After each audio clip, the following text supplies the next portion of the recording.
Hello, everybody. So hopefully I'm live. Oh, camera has moved since last I used this thing. Or maybe it hasn't. No, yeah, maybe it hasn't because I was using the chair. I will be using the chair yet again. But hello, it's been a very long time. It looks like I am live. I'm just double checking to make sure. I'm on my tablet. Close. Moderation is where everyone feels safe. You see, I am raw dogging this streaming thing. I would love to have moderators, but I don't know. I don't think I'm big enough of a streamer to I would love to have that. Okay, great. My microphone's working just fine. I have my tablet, which is now wonderfully occupied by many stickers. Now I have a Legend of Zelda sticker. Hooray. Yes, so I figure maybe I'll explain a few things before going into the stream. I don't necessarily have to, I know, but I just think that it would be a good idea for me to do it. Right now I'm just setting up my tablet so that it doesn't fall down. Will it do that? Probably not. Oh my goodness. I never get this right. I've never gotten this right once in my life. Okay. All right. So it did fall down, but it fell down on a nail. So you know what? Good for you, nail. So what happened was on the last stream, I know that I kind of indicated that I would probably need to take a break from streaming, and I was expecting approximately a month of a break, maybe, or 3 weeks to a month, something like that, because I was working on my Legend of Zelda. Let me grab it actually, because it's right here. Friggin' Breath of the Wild costume. Of course you can't see it. But I was working on this. It took me, and I was working on this for MomoCon, and I realized I kind of worked on it the way I'd intended to work on it was first month I'll kind of take it a little easy, but I still worked 20 hours on it that first month. Second month I was like, well, I'll do the rest, because to be honest, I was fully expecting that this would be a 40 to 50 hour project. Because it was a tunic and an undershirt. And boy, was I ever wrong, because I like to use traditional tailoring techniques. And I tried to make things just as good quality and as durable as I possibly can. I'll probably sit down now. And because of that, and I'm very adamant about these things, it ended up being a 100-hour project, especially because I decided to make applique, and I did not realize the applique would be as difficult as it was to work with for a variety of reasons. Once it's made of silk dupioni, and it's on a micro suede. And I was thinking oh, maybe I could use I could learn how to use a heat and bond, because I'd never used heat and bond before. And I did learn. Yeah, you can go up there, baby. Sorry, that's my kitty. I did learn how to use heat and bond. He's trying to get up on. He has not been on that chair for a very long time, because I think he is now arthritic. But he's trying to get back on his little step, which he hasn't been on for a while. I believe in you, kitty. He's taking a break. Very much like me. Maybe we can watch Salem as I tell the story. Yeah, so it became a 100-hour project. So I spent that month. Oh, he's settling down. So I spent that month. I thought I'd be working on it after dinner for a few hours. That sort of thing. Can I move the couch? Yes. And it became the thing that took over my entire life. I would work at my job during the day, and then I would break and I would cook dinner for enough for 2 or 3 days, supply of food, so that the next 2 or so days I can microwave it after I cook it. Ate the food, worked on costume, worked on it until sun came up. Realized sun was up. Oh shit. Take a nap. Go back to work. Repeat for a month. And then what happened after that was I made it to the convention. I finished probably 3 or 4 in the morning before I had to go on a plane. And as I worked on it that night, I was like, why is my throat so scratchy? And I was like, I'm getting sick. And I was like, it was just at the beginning stages, but I went and like, don't worry, I did test. I did not have COVID, so I was not like going to like a spreader situation.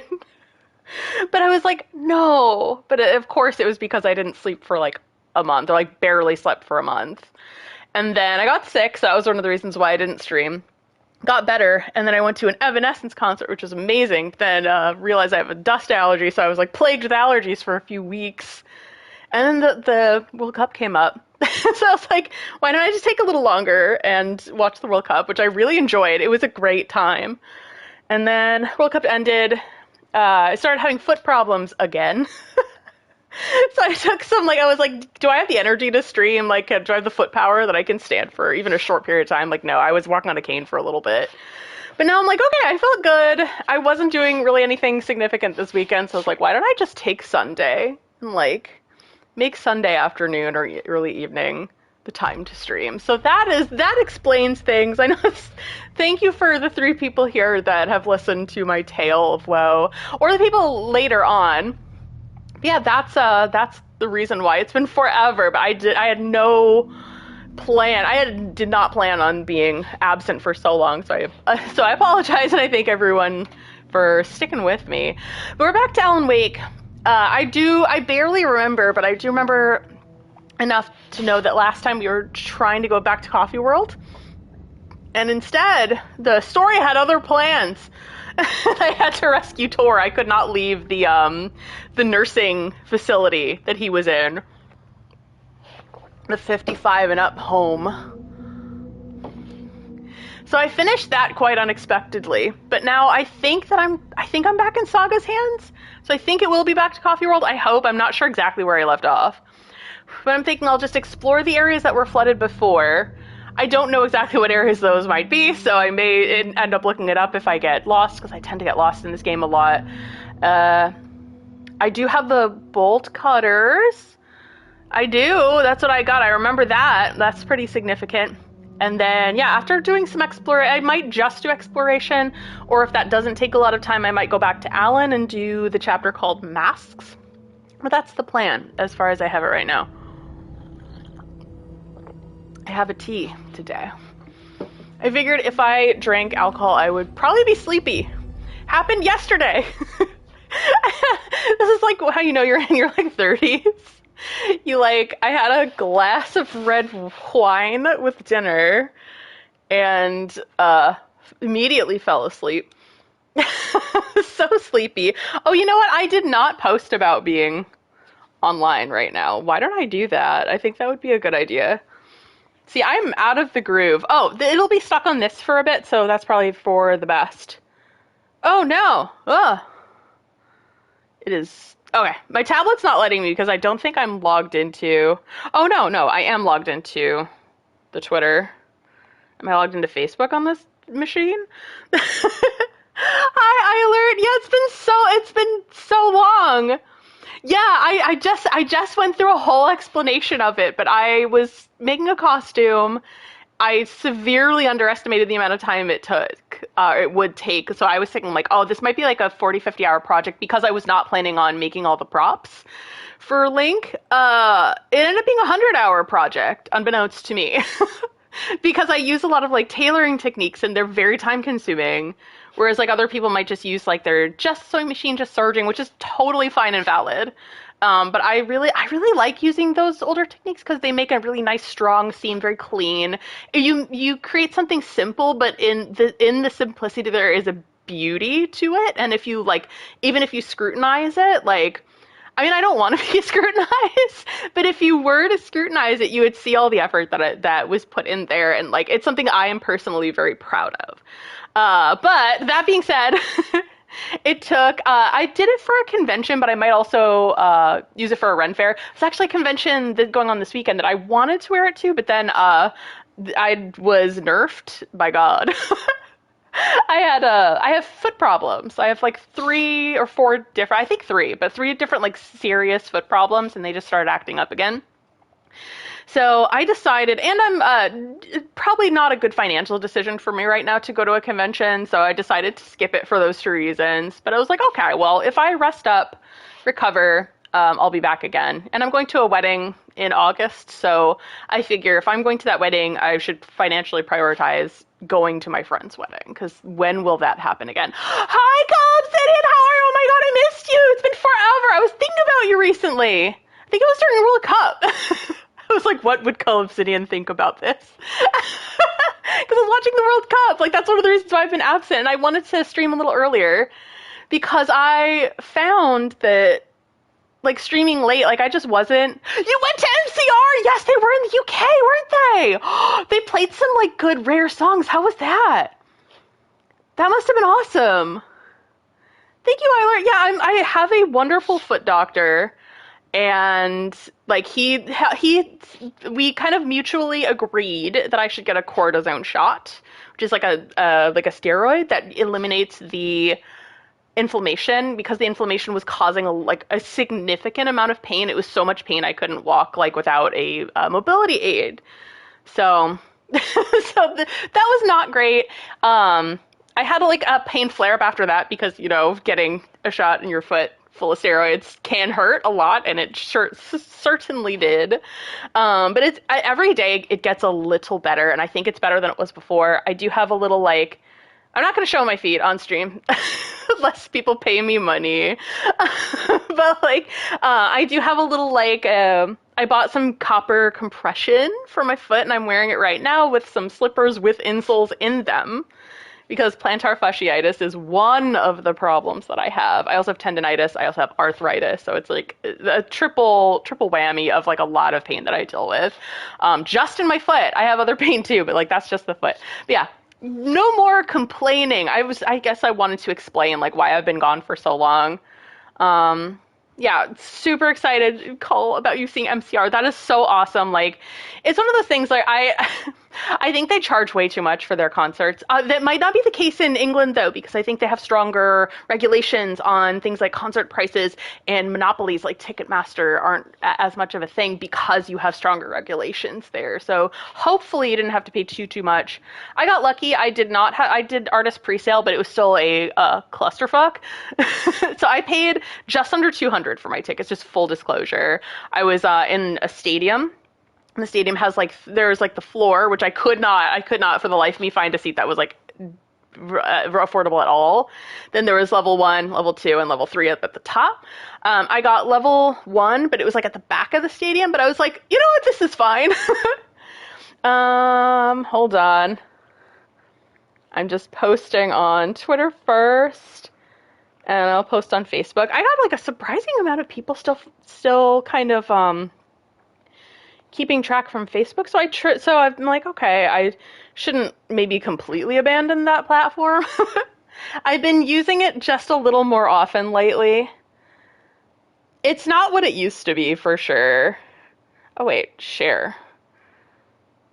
Is there a Facebook option or Meta or whatever they call it now? No, of course not. So I'm going to try it on my phone without breaking anything, hopefully.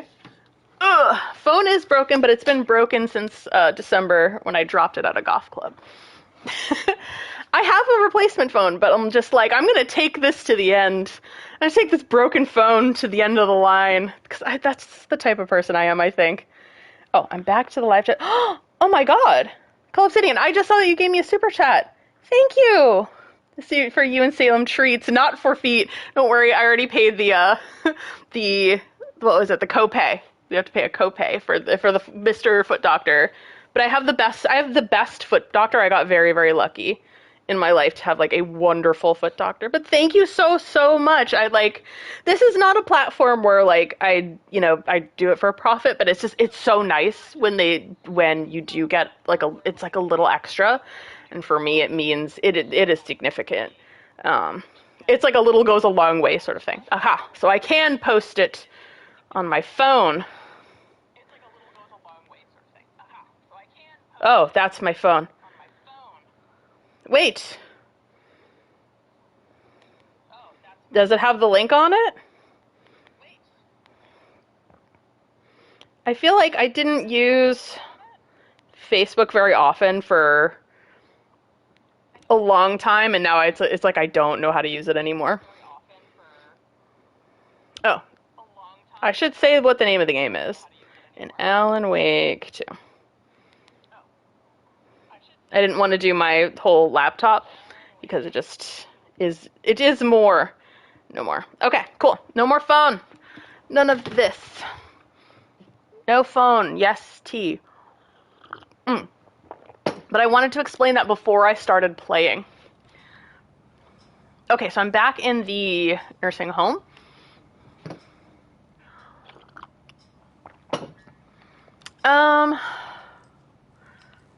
I think I'm done with the chapter. There might be one more thing I can do.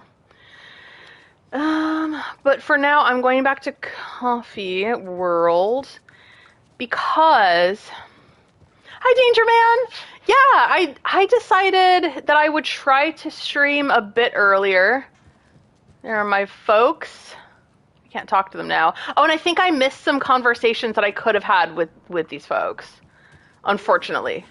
Put some clothes on. What if that towel slipped? No one wants to see your meat basket. Your bits! Till I've got more sauna. Love this. Love these two. I love the people at this nursing home. Like, I want them to be my friends. The Wellness Center was a horror show. I hope they'll let me out now. Get me out of here. I'm trapped. Yeah, but I did get the bolt cutters. Because I went through an evil basement. Is this even back the way I came? Back from whence I came. Oh, no. No, not in the water. We know the water's where the evil comes from. So we got Tor. We rescued him. Oh, what is this? Sacre bleu. Manuscript page. Cynthia's lamp. Oh, yeah, the lamp lady. We had to fight her. Unfortunately, because I love Cynthia from the first game. Cynthia saved all our lives and gave us, led us to the clicker. When Cynthia Weaver was downstairs at breakfast, Rose snuck into her room. With all the lamps in the room, it took her a while to find the one with an angel. Luckily, the dream Alan had sent her had been very clear. Rose was certain that Cynthia would not miss one lamp.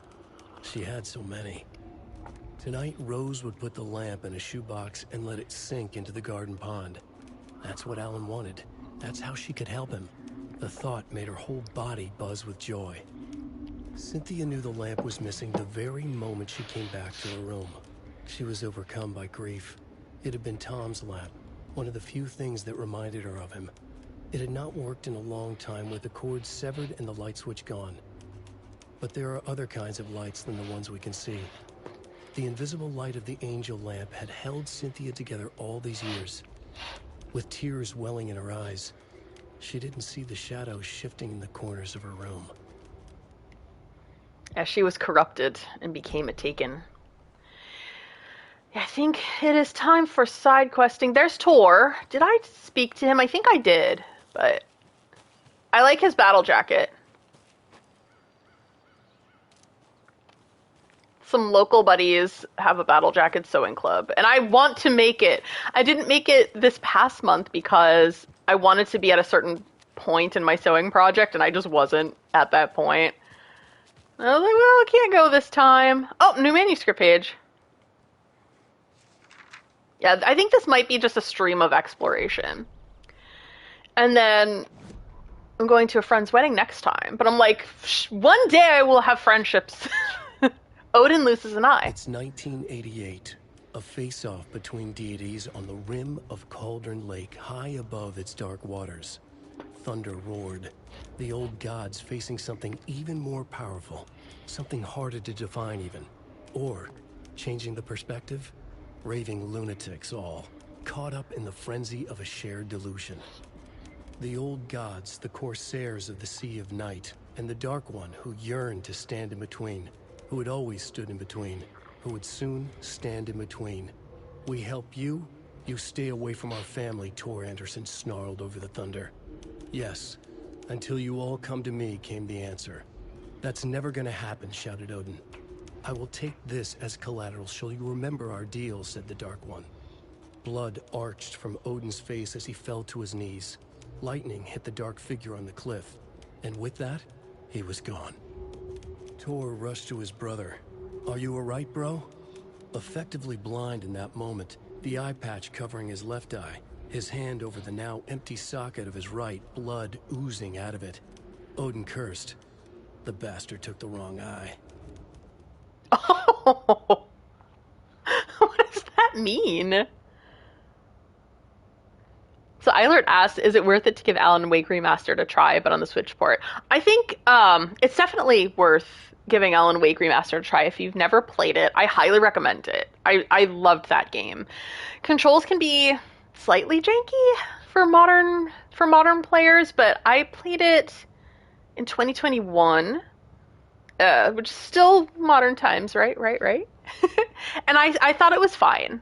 And I loved the game. It's so worth it.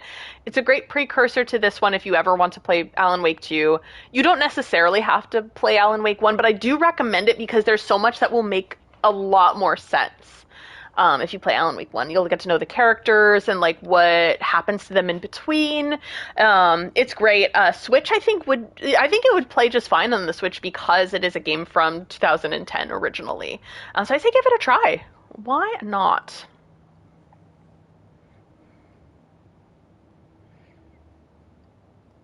Yeah, no, me too. I have to, so what Eilert said on the, you can see in the, not on this screen, but on like, if you're watching along on your phone or laptop, it says, I can't believe the 2010s was a decade ago. I sometimes have trouble with that. I think that COVID really did a number on all of us. Unfortunately, but like my concept of time ever since COVID has been worse. Like, I think it's natural as you get older that certain things like time going by happens faster and faster. It feels faster, which is really scary. But I think because of COVID and all the like, I think we were all like impacted by it. It just seems like a ton of time went by and yet no time at all went by. It's weird. Like I'm going back to cosplay after a very long time and it's weird. It doesn't feel like that long, but it has been. It's been a very long time. It's very strange. I'm going to go to the map. I'm going to cough for a second. Oh, there's a little button here that mutes the thingy. Where is it? Oh. So when I cough, I will try to mute that, but I can't always. So I apologize if I do have to cough. Yeah. Oh, should I do the thing again? I did this at the beginning, but like it was a little too early, and like I don't know if maybe a couple people were watching, but they might have been people who don't know me very well. Oh, paper bag, that was for the cat. But so if I make something or if I buy something really nice, I might display it on my mannequin.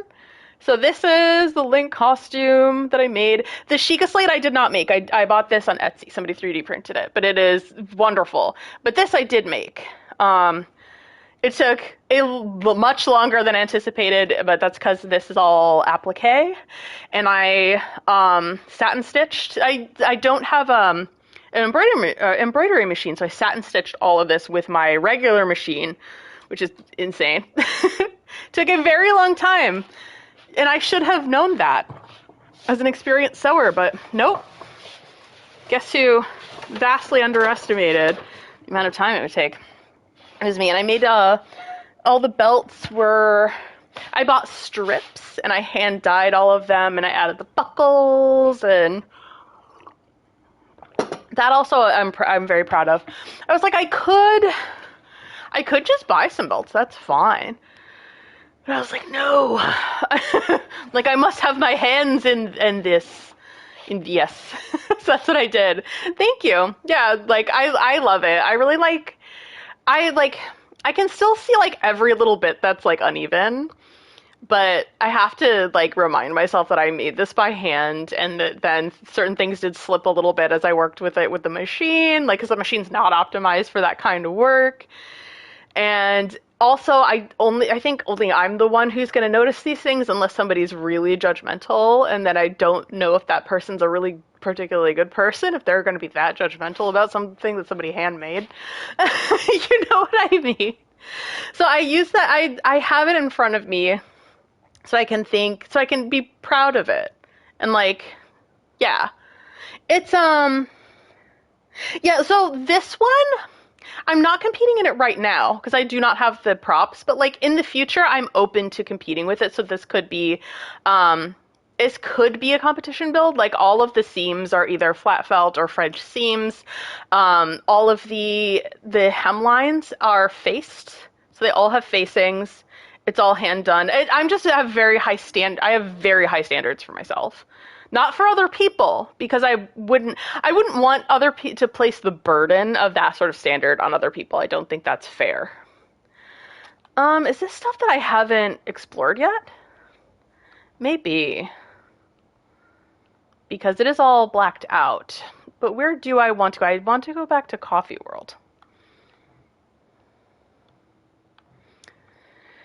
Okay. And where am I? So that's in Watery. So I think I'm in Bright Falls right now. So I am in Bright Falls. So yeah, let's just explore. I think this will just be an explorer stream.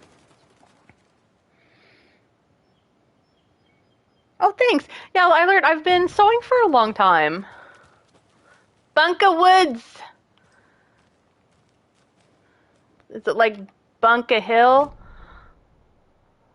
Okay, this is the long way round. Oh! Somehow I feel like this is like the wrong way.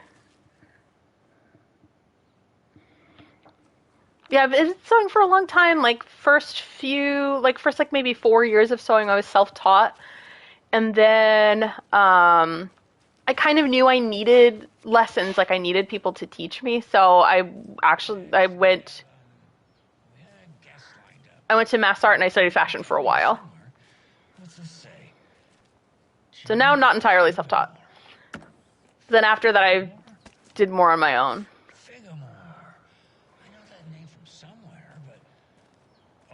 Oh, look at his cookies. So that could be him. Hello, you're on with Pat Maine. Hey, it's Terry. I'm at the Elderwood Palace Lodge and there's been a shootout. FBI everywhere. I think somebody's dead. I was working the front desk when bullets just started flying. Oh, the front desk guy is okay. He's okay. I was worried about him. Clearly a bit of embellishment on your part. No, that really happened. Looks like maybe Russ Hammond's been hunting quail in the off-season again. Quail. No, that was serious. They shut up the whole damn hotel. And that's not all. I swear to sweet Jesus Murphy, I saw Alan Wake walk in before it all happened. It sounds so conspiracy, but it all really happened. Is that one of Mandy May's kids? He doesn't remember Alan. Wait, Pat, the writer. You've talked about him on the show. He disappeared years ago. Disappeared, you say? Okay, this is all coming together now. See, people were calling in about Wendy Davis going missing, but it sounds like they have her confused with this Alan Walker fellow you're talking about. Yeah, Pat Maine forgot. Because something's messing with reality. Sunday at the market selling those I don't think Pat's crazy. Remember? Pat. No. And who was selling beef jerky in that stall next to you? And he's convinced that this woman is still, like, Wendy Davis is still alive when everybody insists that she has been passed on for a long time. Be selling me beef jerky on Sunday and be missing since 2010. It's ridiculous. And it sounds like Pat's losing it, but I think that something's happening in reality. Jesus, Pat. This is serious. I'm trying to put the warning out. There's something wild going on. I gotta go in case they come back. Okay, that was Jim Figamore, everybody, and he'll be running for mayor. Wait, no, that was. Anyway, that's our show for today. Yeah, it sounds like Pat's losing it, but it's genuinely because of interference with Cauldron Lake and Mr. Scratch coming back. I forget whose manuscript is whose, but one of the manuscript was written by Scratch, and the other is written by Alan. And I have a feeling that the one that Saga's in, Return, is Scratch's, and I think Initiations is Alan's. I think, but it could be the other way around. I forget. I need to look it up again. Also, I play this game very slow. Like, glacially slow. People are like, oh yeah, it's a 20-hour game. I think I'm on like 60 hours of this. Okay. Every night was bingo night at the Valhalla Nursing Home. Each time Rose drew a ball from the cage and called out its number, some of the residents shouted bingo, no matter what was on their cards. Some of them sat mute, their cards full, never calling out. Some of them would try to steal the ball from her. Some of them would chastise the others for acting out. It was like herding a clouder of cats. Rose didn't mind. She liked cats. She knew she was where she was supposed to be, with her little Vikings, waiting for the hero to come. Tonight, the residents were restless, more so than usual. Ati was wearing Blum's coveralls again. Tor stood by the phone. Too late. Rose saw the hammer in his hand. The garden lights started to flicker, the darkness and rain pressing against the windows. The time drew nigh. Ooh. Oh, you want to see Salem? He's right next to me.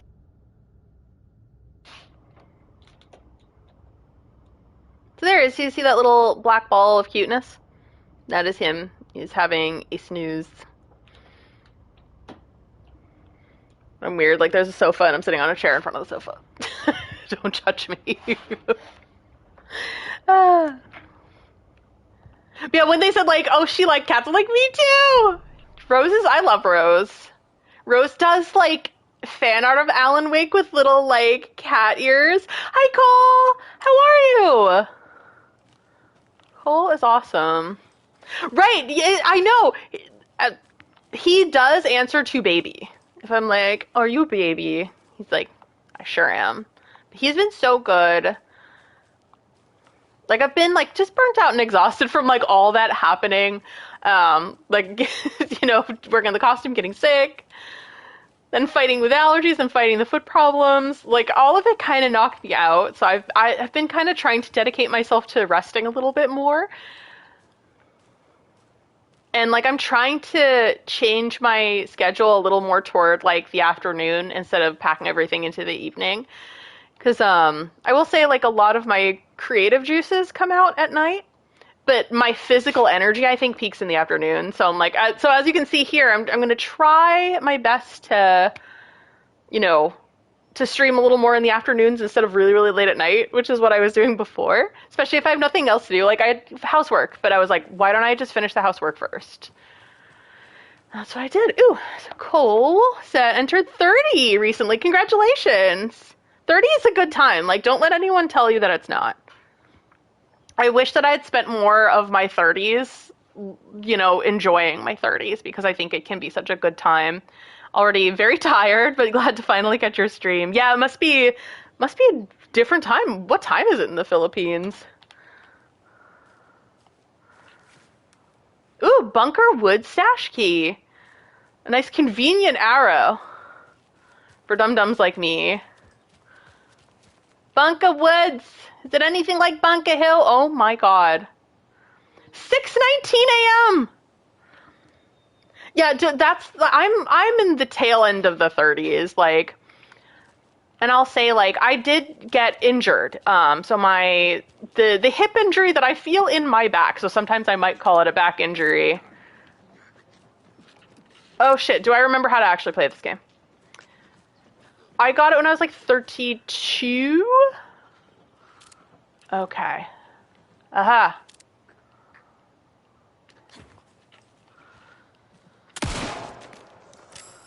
Ah, okay, that's the button. I did not shine light on him, though. But hey, I think I got that I think I actually got the shot. Hi, Hollow Knight! Been pretty good. I've been talking a little about this, but I worked on a costume that I underestimated the amount of time it would take. And I got sick after because, you know, that's what happens when you don't sleep for like a solid month. And you're in your late 30s. So I got sick. It was a cold, so it wasn't like the worst, but it was like persistent. Oh. And it just like wouldn't go away. Ah! Ah! Oh my god, where are you?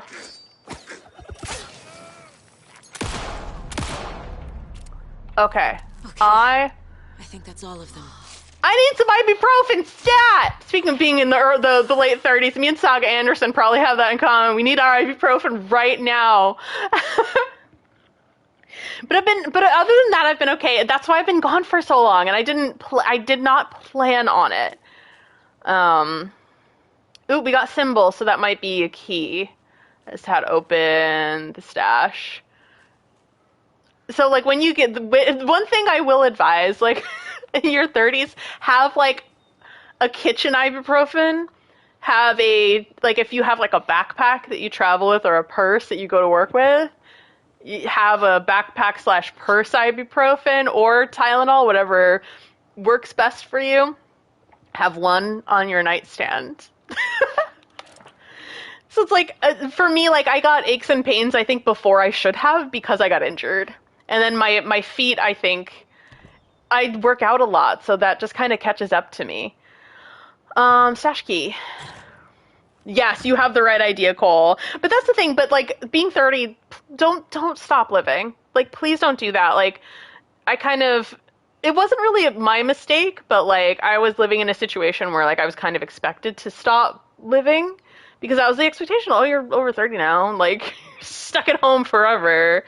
But, like, don't do that. Like, go out and live. And if anyone's pressuring you to like, stop doing fun things just because you're 30, please, like, try to get out on your own and, like, you know, as best you can. Like, don't stop what you're doing. Don't miss out on good years. But take good care of yourself, too. That doesn't mean, like, go out and, like, party every day. But, like, party sometimes. Party sometimes. Go to concerts. Go to, like, shop at the club if you want to, you know, if that's your thing. Soon to be including additional anxiety meds. No, that's good, Cole. I need to get in on that. I'm in the middle of a health journey, but my doctor's like, go. She's like, get help. Like, agreed. It's okay.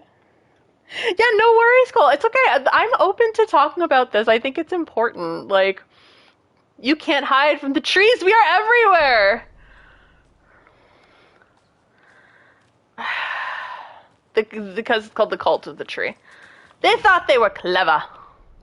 Here on Bunker Hill. Oh, I'm going back to the Wellness Center. Okay, so I need to find the main road, take a left, swing all the way around. Oh boy. Couldn't agree more. Yep, Cull's here with you too. And you're back on your feet, no pun intended. You have to come to... I want to! I do want to. I have you and, like, another friend who I'd love to see. Oh, that's so sweet, Cull. I do, like... I'm not, like... As I was saying, like, finances are a little bit of a pickle at the moment, but I'm hoping that I can go... I went to Morocco last year, and then this year I realized, I was like, oh, I shouldn't take another big trip again, just because it would not be the smartest thing to do. So I have to take a whole other loop around, I think. Directions in Alan Wake 2 are very confusing, let alone I can't see anything very well. What do I do? How do I go? Okay, hold on. And also, I do not have a great sense of direction. So I need to take, like, a hard right. I went to Morocco last year, and I freaking loved it. I do love to travel. It's just not the most accessible thing for me.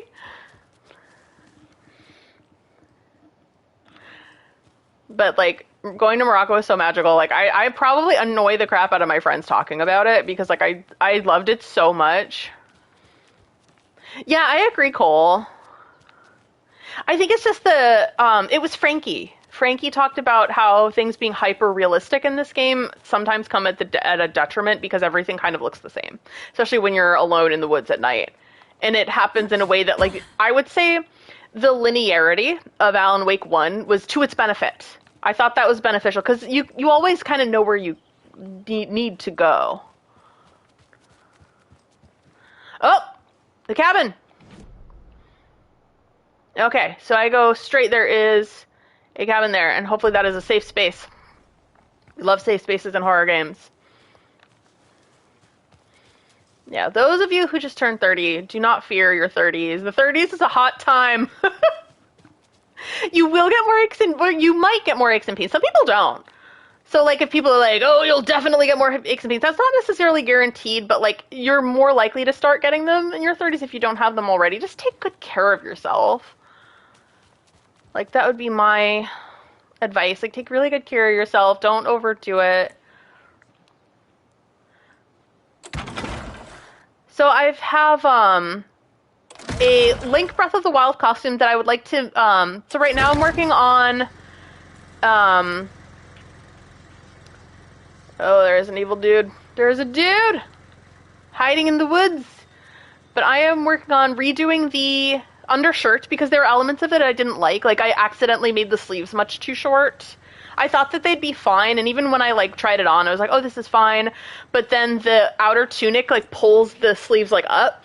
So there's, like, a gap in between the blue sleeves and, like, oh yeah, there's, like, the white sleeves end, like, here, and then the blue sleeves end here, and then my brace, not my, is it my bracer? Yeah, it is my bracer. My bracer ends, like, here. So there's, like, a skin gap that just does not look good, in my opinion. But also, as I said before, I'm very hard on myself in ways that, like, I would never be hard on someone else, and I wouldn't recommend for other people to be hard on anyone else or me. I'm just a little guy. This room 665 was a very scary chapter. It was a good chapter, but yeah. I'm just a little guy. Let's overwrite this one. I don't know why I didn't overwrite the room 665. Yay! You're enjoying independence. I love that.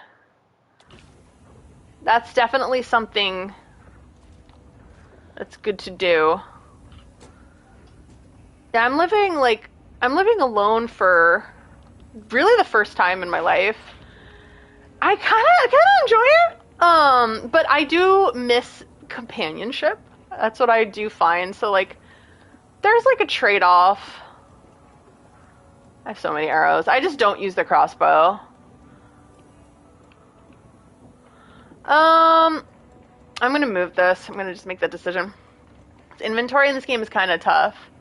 Yeah, that's the thing. I got asked out at the gym last week, and I was kind of excited. Like, the person was really cute. So I'm like, oh, you're cute. And I didn't hear back.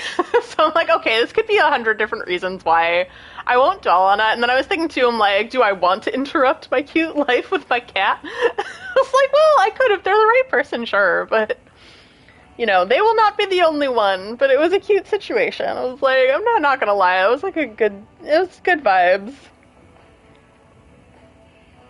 Yeah, my guess, Danger Man or Cole, like, I gave them a number, and I'm like, I'm pretty sure I gave them the right number, because, like, they were cute and, like, very bashful, and it was very charming, and I was like, I'm not on dating apps or anything like that, because I'm not in a rush, but I'm at the point where, like, if somebody did ask me in, like, real life, like, if I'm cool with it, then I'd be like, yeah, sure, why not? Like, we'll give it a shot.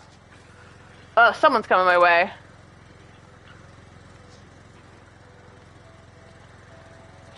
So it's that sort of thing. So I'm like, either I entered the number in wrong, maybe they, I didn't, it was an iPhone, so I had no clue how to put it in. I just, like, punched in the number, I'm like, here you go. Or, like, I'm like, maybe he had a logistical error, or maybe he, like, backed out or something. That's fine. Like, honestly, shit happens, and I'm okay with it. Oh! Where are you?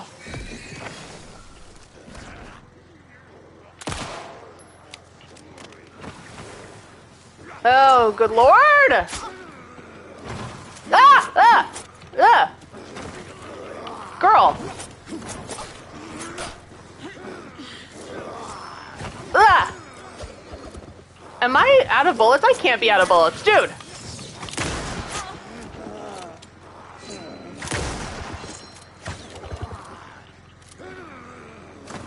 Ah!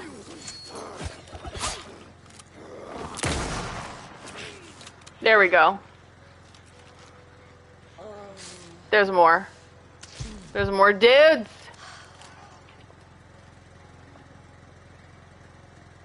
I took your data for the call center. I was like, I had a half fear. I was like, oh my god, are they gonna steal my data? I did. I had a little wee fear there. I can't lie.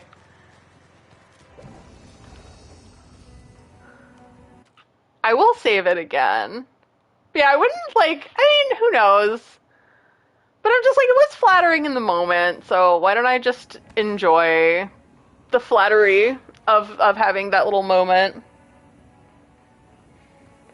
That's a nice thing to say, Hollow Knight. I was at the gym. I only had like the most basic amount of makeup that a person can, put on. I did not have my eye makeup on. And I was just like, you think I'm cute? And I'm like, I have this much makeup. I could have like this much makeup and look even better. I'm like, maybe it was some defect of my personality. But also, like, if you don't mesh with my personality right away, you're gonna get real annoyed with me real quick. So things won't work out. If you're annoyed with me now, you're gonna be real annoyed when you get to know me. And that's okay. I'm not for everybody.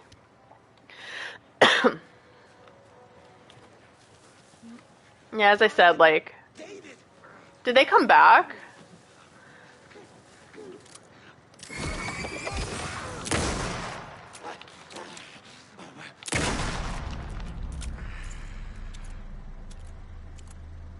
Shotgun my beloved.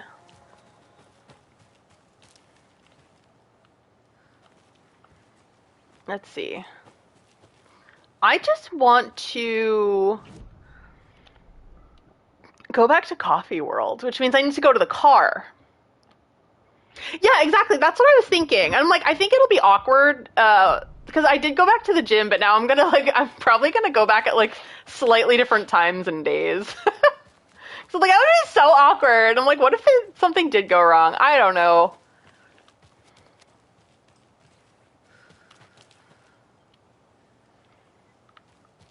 Was that pointing out the hut? Maybe. Yeah, it was nice to have in the moment. Again, like I don't really do dating apps because like I'm afraid that like so I have this fear, and this is something that people used to say about me like back in like the early 2000s and like mid 2000s. Another locked box. They would be There's another like, cold stash. oh, like you take good pictures, but you don't actually look like that in real life, or like you don't look that good in real life. Like people would say that. Like they were so mean. Like people were brutal back then. But like my fear is that I have taken nice pictures. I will say like I'm a good photographer. I took good pictures, some of myself, and that like you'll see me in real life and be like, you look like a plumpkin. So I'm afraid of that. And I just like, oh, and all the like horror stories you hear from dating apps, I was like, I'm not really interested, at least not now. Like, not saying I'll never be interested, but I'm not interested at the moment. Yeah. Yes, that's true. Zoran Ramdani did meet his wife on Hinge.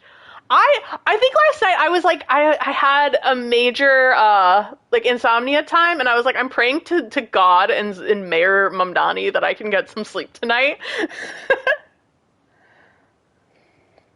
Oh no, Cole, it was a long time ago. I don't even remember, but it was like one of those things where like, especially like if you cosplayed, like the community was small. What's in here? It was small, but like some people were just vicious. So I need to look for symbols.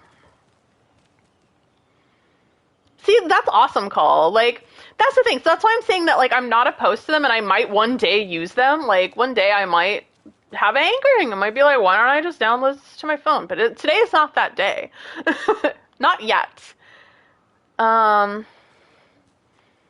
This is like Mist. All I can think of is Mist. This is Mist core. So, let's say number 1, Hourglass. 1 Hourglass. I'm bad with memory. I have, like, no memory. 1 Hourglass.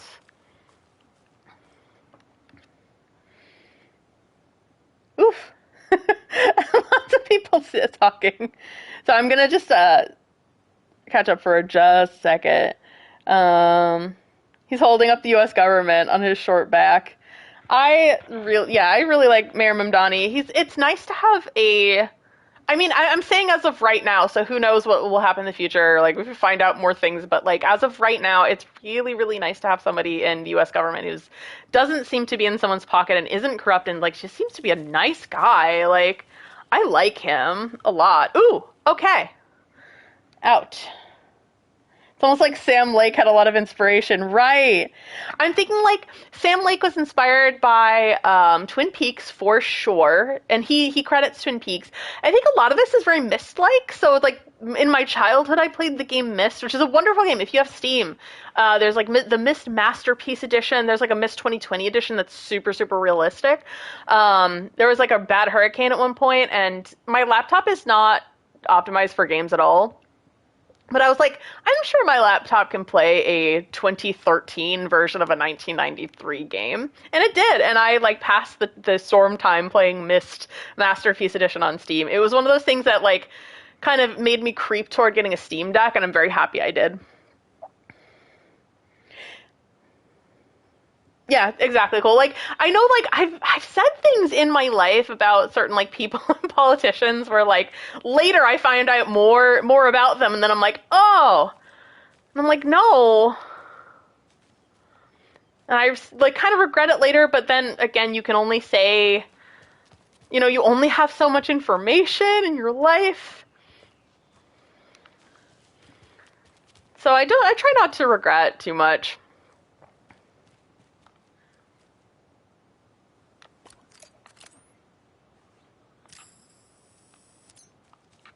There's shadows here.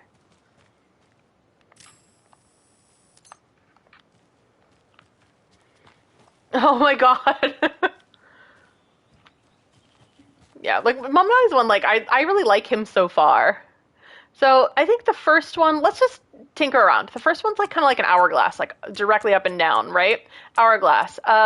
Third one is like this. Let's just guess. Unless that's the second one. So this is not it. So what if it's this? I did not find the third clue. I'm just tinkering around right now. So I know that two of the symbols are these two. There's hourglass, there's kind of like the triangles facing outward.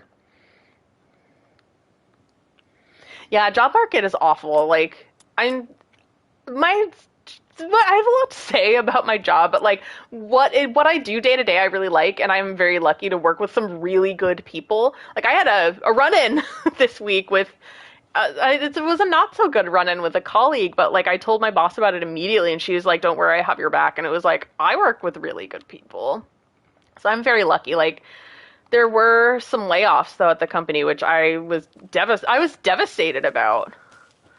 It's kind of like you kind of have to wrestle between like feeling lucky to have your job, but feeling so sad that your colleagues are like, oh, this is the direction. This is the direction. Okay, I'm figuring things out. So it starts here. So this is symbol 1. So symbol 1 is going outward. Symbol 1's going outward. Symbol 2, I think, is the up and down. Right. Where have I gone? Symbol 2. I can't see. I feel dumb. I feel quite dumb. So symbol 1's up and down.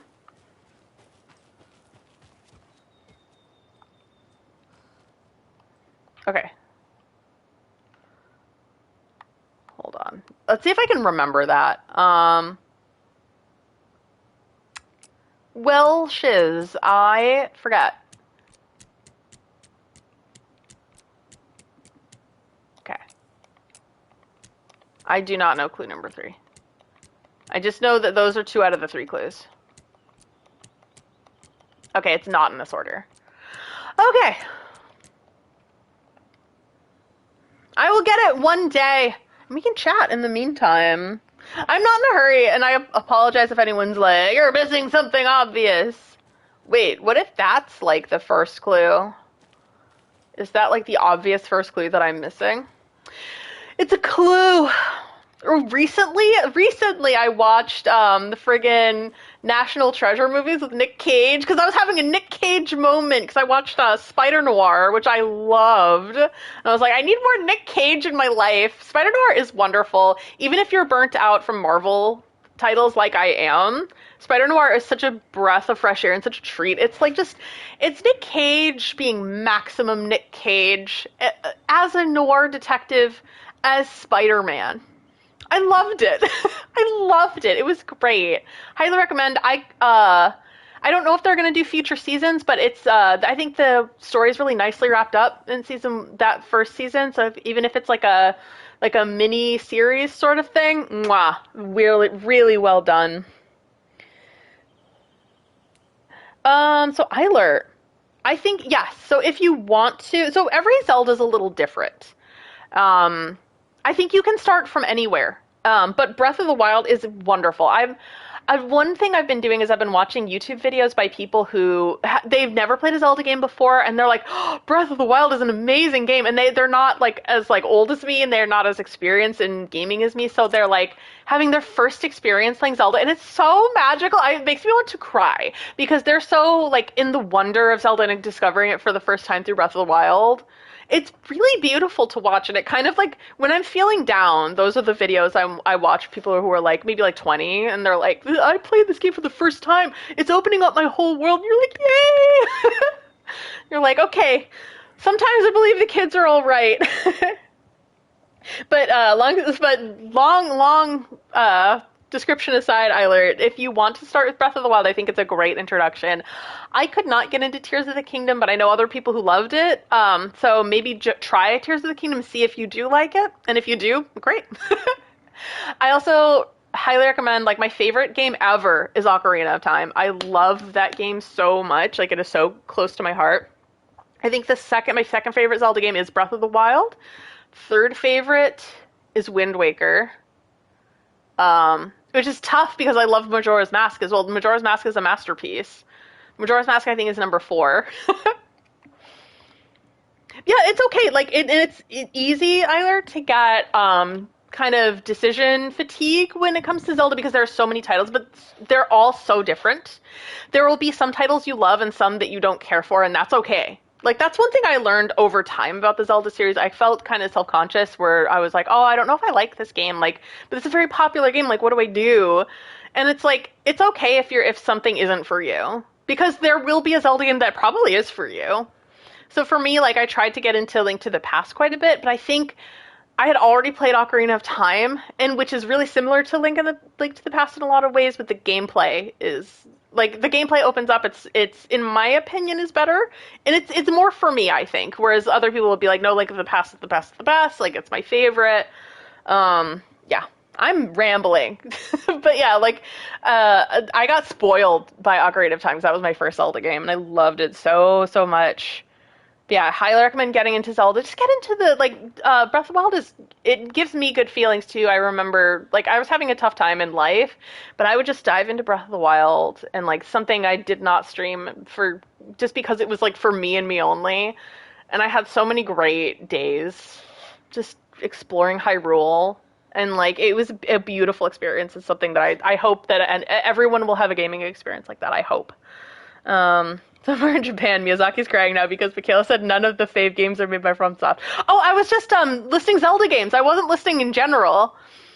In general, I'd say Legend of Zelda Ocarina of Time, Bloodborne might be number 2. Okay, so what am I doing? So this might be number 1 clue. Clue. So yeah, I got into a big aside because I just said the word clue. And then side to side, and then up and down. Side to side, hourglass. So side to side, hourglass. All right. And then maybe this is number 1. Hold on. Side to side, hourglass. I'm going to try that. Side to side. Okay, hold on. Side to side, and it was facing outward, side to side, hourglass. And then it was kind of like Is that symbol available? Maybe it's not.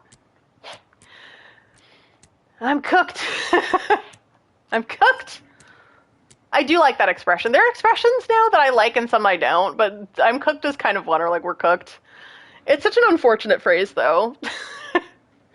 I'm playing Witcher 3. Great games. Tomb Raider! Fun! Love Lara Croft. In a way, sounds like Final Fantasy. Yeah, every game has something to appeal to a specific personal taste. Agreed. I say that as somebody, I love 13. I do not care who hears this. I like Final Fantasy 13. I love lightning. I don't care if it's, like, if some parts of it are linear. If you say the whole thing's linear, that means you haven't finished the game. But also, I love it. I love lightning. I will defend. I am a lightning defense attorney. So 2 out of the 3... Am I... Is there something else? Maybe there must be missing something. I am missing something.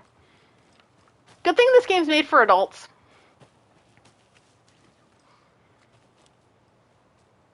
What does that mean? Oh, that's an error for over here. You tried 13 last year? Yes! It's so good! Yes, Louis Vuitton model, Lightning Farron. I remember I was getting my hair done, and I was looking at a magazine at the salon, and Lightning Farron was in a Louis Vuitton ad. This is like 10 years ago. I was like, she's my girl who made it. I love her. I'm her defense attorney. I do not care what other people think. I think a lot of the hate for that game is because the protagonist is Lightning Farron. I'm just gonna say it. They're like, girls can't be in video games. We're still seeing that shit now. I think it's unfortunate because you have to, like, take certain things with a grain of salt. True, yeah, that's the thing. Like, the first parts of 13, like, you were basically escaping the people who, like, found out that you were a lessee.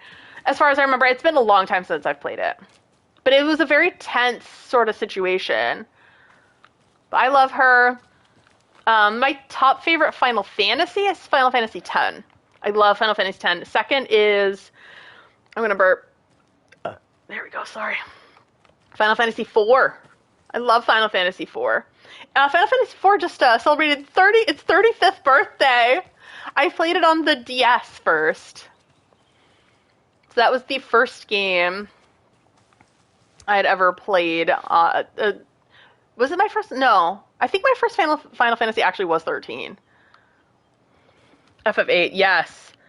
I haven't played 9, but I watched my ex play 9, and I loved 9. 9 was beautiful. I've watched a significant amount of Final Fantasy 7, but I have not played it myself. I would like to play the remake. But do you know what I wish? I'm going to say maybe a controversial thing, and I know they expanded on a lot of Final Fantasy 7, but I kind of wish they just kind of made Final Fantasy 7 exactly as it is, but with nice graphics. Instead of Final Fantasy 7 Part 1, Part 2, Part 3. You know what I mean? But eventually I would like to get around to playing those games, but, like, I've given up. Oh! I did miss something! Ah! Something's coming. No, girl. I'm not okay with this. Where are you?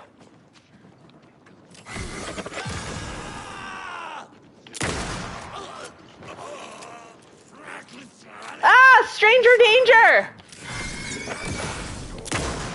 Oh, that was a bad shot.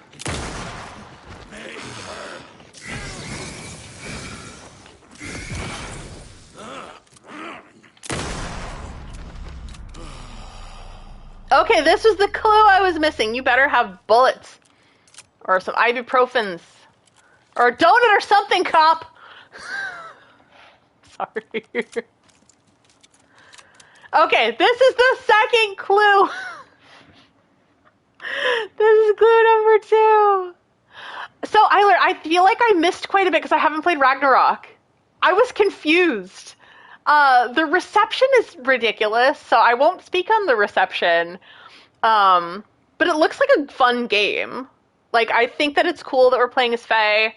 One thing I wondered, this is independently of all the reception, like, let's ignore that for a second. Because, like, I missed some things because I did not play Ragnarok.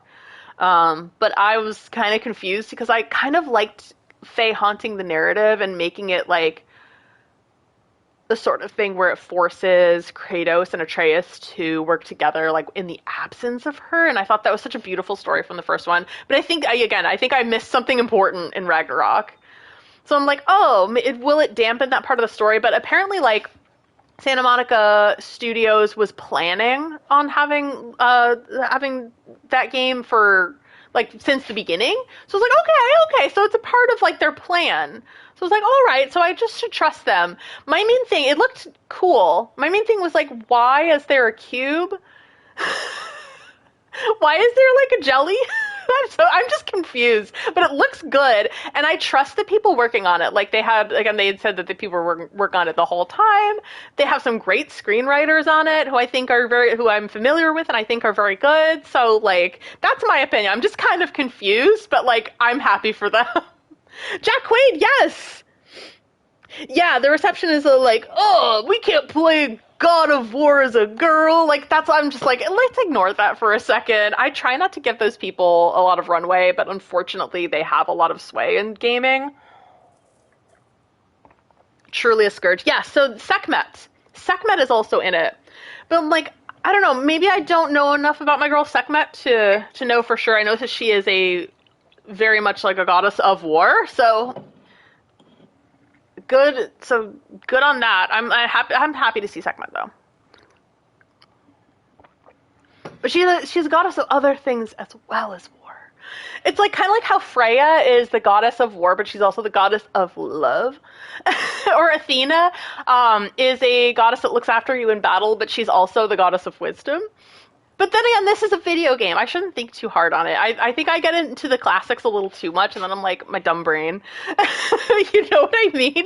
Where it's like missing the obvious thing, like this clue, for example, and then I just get lost in the weeds. Yeah, that's the thing. I'm like, Laffy looks great, but I'm like, why is there a jelly?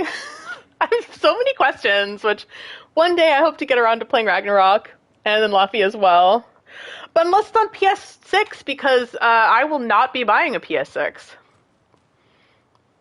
Athena has her goods and her bads. I like Athena overall. I'm a fan of Athena, but like when it comes to like her punishing Arachne, don't agree with that decision. Okay, so I should try to remember. So clue number 2. I already forgot it. This is how bad my memory is. I need to like draw it. Clue number 2 is kind of like it going like this. So 2 triangles pointing down. That's how I will describe it. 2 triangles pointing down. Okay. Clue number 2. Oh, wait, let's set this first. And then do the 2 triangles pointing down. Right? No. This got messed up. Hourglass. Okay. Hourglass here. Hourglass. And then the triangle's pointing outward. Right? Yes! God, that took a long time. Ooh, okay. My brain really got to work out there. That took a long time. How long was I at that? And I was yapping too. What god do you think you would be in, the Wicked or the Divine? I have not read that. I don't know. I don't know enough about it to respond to that question.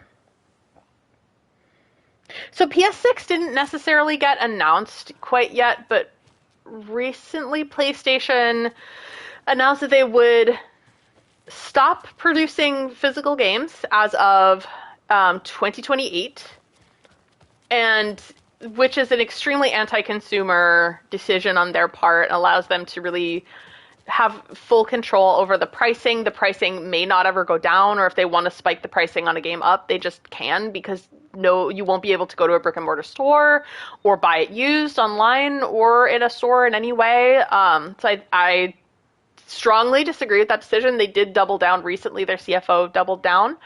Yeah, I will. So I just figured that I would like to vote with my wallet on that case. And like, I've been with PlayStation for a long time. My first system on PlayStation was the PlayStation 2. I didn't grow up with it because I couldn't buy it on my own, but once I could, like, I had a part-time job, and like after many months I bought a refurbished PS2 and a refurbished GameCube. Mwah. Then before that, I played PS1 games at my friend's house, and we would play RPGs on her PS1. Yeah, you can't borrow it from a friend. Nothing like that, which is it's so anti-consumer. I really don't like it. Yeah, they theorize it's going to be about $1,000. I'm not going to spend $1,000. If I'm going to spend $1,000, I'll spend that on a nice PC that can play games. Or, even better, I have my Steam Deck, which I love. I love my Steam Deck. I think I made this decision after playing Myst. Like, I was so, like, because I have, like, certain, like, physical issues, like, I find it hard to play on PC because I can't just play in, like, a rigid chair. I have to have a comfy chair, and I like having a controller. It's just, like, it makes gaming more accessible for me. So console gaming is ideal. But me having something like a Steam Deck, I can still, like, I bought an Xbox controller for it, so I have my Xbox controller. It's the purpley blue one, and I can play my games on the TV because I bought a Steam Deck dock, and I can bring it with me on adventures. Like, Steam Deck has been very good to me. I played Baldur's Gate 3 on that. Yeah. Digital only PS6 late next year is an interesting strategy. I just think that, like, if you don't want them to continue on with this, the only way of doing it is just to not buy it. Like, I'm not going to tell anyone what to do, because I don't think that's fair, but I think that if we want to see change, the very best way of executing on that is just to vote for it with our wallets, and, like, if you disagree, then consider not buying the PSX, that sort of thing. Miyazaki said he wants Bloodborne to be remastered for PS6. Oh no! I don't know. I don't know if I'll be back. I don't know. It's gonna be tough, but I really, like, I want to... I know that I'm only one person, but, like, I want us to, like, send a message to them that, like, we're not allowing this to happen. Annoying me to play Signalis. I've heard of that, but I never played it. Alright, now that the puzzle's done, I don't know was that even worth it? Alright, so I need to take a hard left as soon as I can. So basically here. Yeah, like, I was the type of person, too, like, who before, I was like, well, PS4 isn't hard to get, you can get it used. It's like, that's the sort of thing, like, I'm a big supporter of buying things used, saving some cash money. Ah!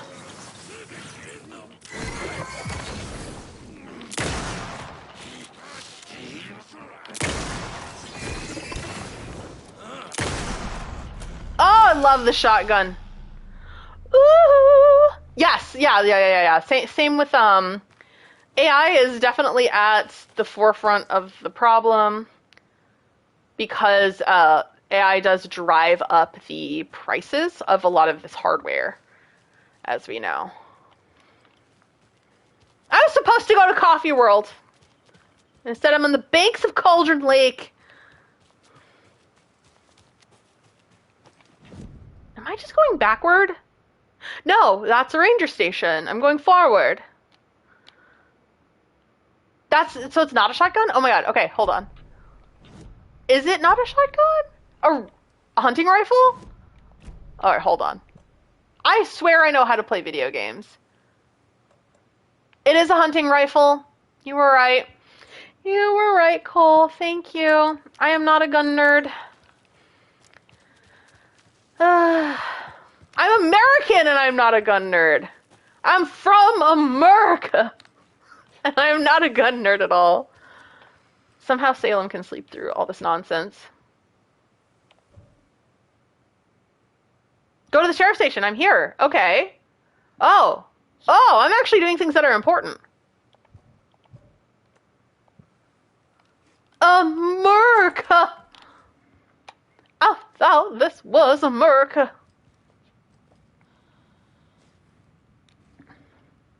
Salem is used to it.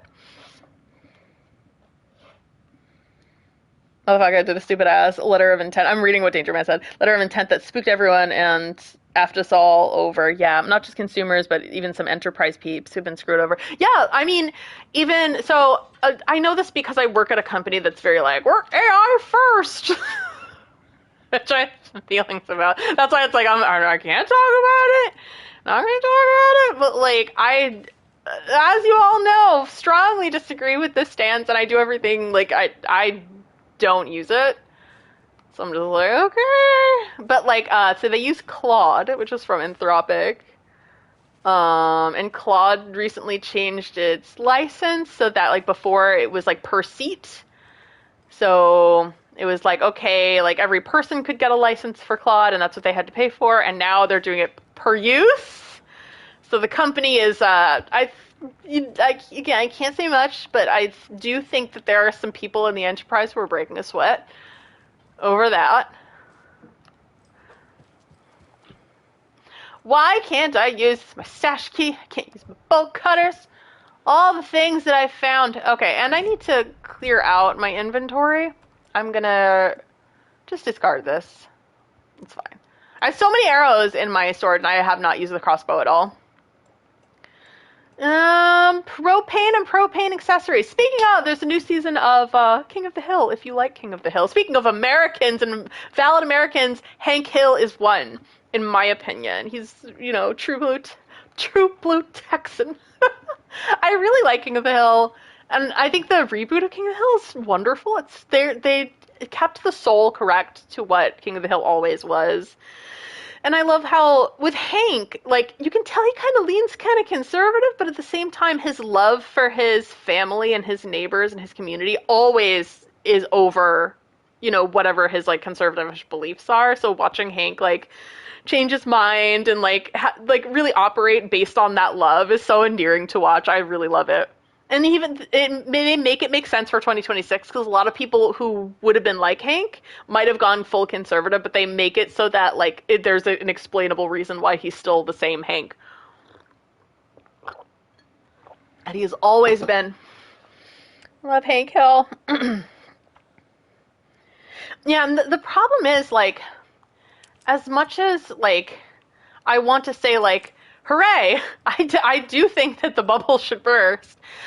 I think the worst of the consequences are going to go to the regular people and not the big businesses. So, like, the people are just going to suffer. And all because, like, these businesses made bad investments on AI. Like, it's like, and for what? And, like, they're not going to suffer. Like, their bank accounts will still be padded quite thoroughly. Oh, there's a box. Like, right, okay, there is a box directly in front of me. Up there, so let me go toward that box. Oh, I swear I can move. Yeah, I feel like I'm the actual slowest person ever play this game. I don't know whether I should feel shame about that. I don't know. It's just how I play. Like, I like to, like, explore things. Past midnight here while I'm watching. I missed your stream so much. Oh, thank you, Hollow Knight. Yeah, stay as long as you want. Don't lose sleep over me. Another one of those cult boxes. This had better not take as long. What is this? The stash key? Everyone who has a 401k and an index fund is screwed. Yeah, it's like, you can only hope that, like, the toothpaste will go back into the tube. Or my thing is, like, if the toothpaste truly can't go back into the tube, like, I need to see some regulations. Like, no more stealing people's work without their permission. No more of that. That's unacceptable that this, like, plagiarism has been allowed to stay for so long. Like, deeply evil and unacceptable in many ways. Another thing, privacy. People's privacy and right to their own likeness. People should never be able to be deepfaked, from their voice to their physical appearance. None of that. They say if you have tattoos, it helps to prevent. And now there are, like, what they call flock cameras here in America, where it's a private company who's just allowed to spy on you. Like, they have cameras that look at your license plate in your car and can observe where you're going, and the cameras are very powerful. So if you're on your phone, they can see what you're doing on your phone. Like, that's not okay. But you know that the administration in America right now is not going to do anything about that. In fact, it's going to make things worse. But I'm like, it just makes me so envious of the EU because the EU usually does stuff about that. The EU is usually the first to create, like they created GDPR, I think circa 2018, which is a privacy law throughout all of the EU. And like we have individual states doing things like that. There's a law called CCPA, which Must is be locked from the other side. oh, you're locked from the other side. Which is California, so it's residents of California protects them. So it applies in California and for any business doing business in California as well.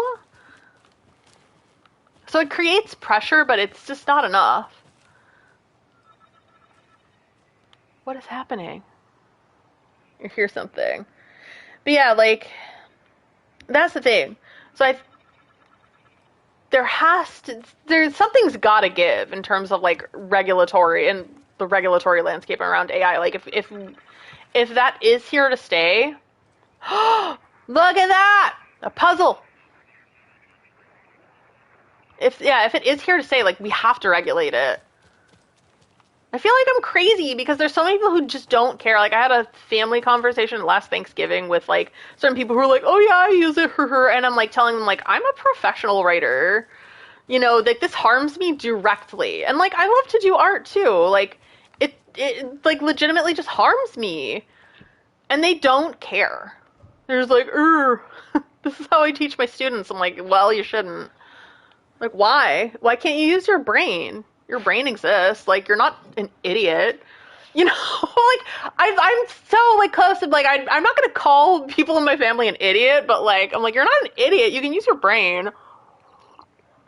My God, are you that fucking useless? And I'm like, and this is why my family kind of doesn't think super highly of me, because I'm very blunt.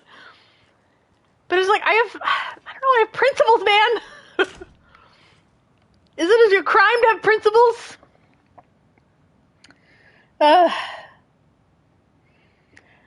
Right, yeah, same Hollow Knight. Like, I have feelings about that too. Like, even like E33 last year was found to be using AI assets, and then they're like, oops, didn't know about that. And I'm like, no, you knew. I know that you knew, because I also work at a company. They were very, when they decided to use AI, they really decided to use it, and I'm sure that it was the same at your company. Like, you saying that, like, oh, I didn't know that was happening. Yes, you did. You know you did. I know what you did. Sorry, it's one of those things that make me crazy. It makes me feel crazy because other people just do not care, or they're just like, whoops, didn't know where that was. Like, what happened to Larian? Like, I love Baldur's Gate 3 so much, but I'm like, is that the last good game that they'll ever make? Because they're all AI shills now. It's one of those things that I will rant about forever. Apparently, the DLC for this game is basically like against AI. Where I need something. There's an item I need I don't have. Okay. Can I mark this down on the map? So I cannot go to the ranger station. What do I do? I can't open this.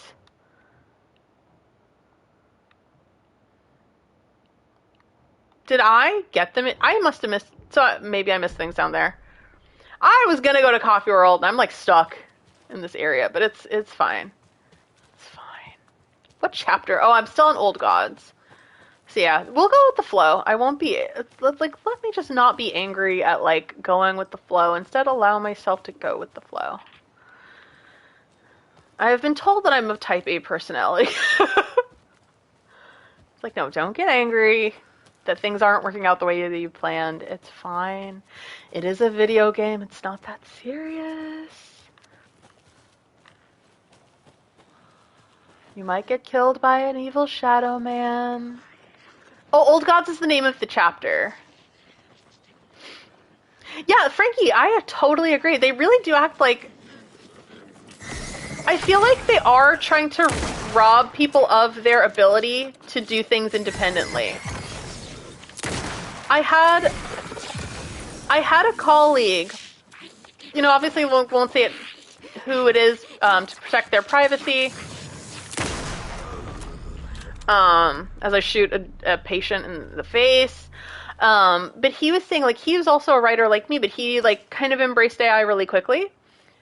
Like, it's kind of encouraged, like, in my organization to do that. So, like, he did that. And then at the end, like, he did end up leaving to, like, go on adventures, which I freaking love for him. And, like, he left, but before he left, he was saying, he's like, I wouldn't be sure if I could write on my own again. I was so sad to hear that. And I'm like, I told him that, like, it's like a muscle. You know, you might get rusty at your skill. But, like, flex that muscle, like, try again, like, do it again. Like, I encouraged him. I said, I bet you can do it. Because this is my thing too. Like, I have, as obviously, very strong opinions on it. But also I don't want to punish people for doing the right thing. So when they choose to do the right thing, I'm not going to be like, how dare you use it in the first place? Like, I'll have opinions, but I may not voice that to them because they don't need to hear that. You know what I mean? You don't necessarily need to hear my crap.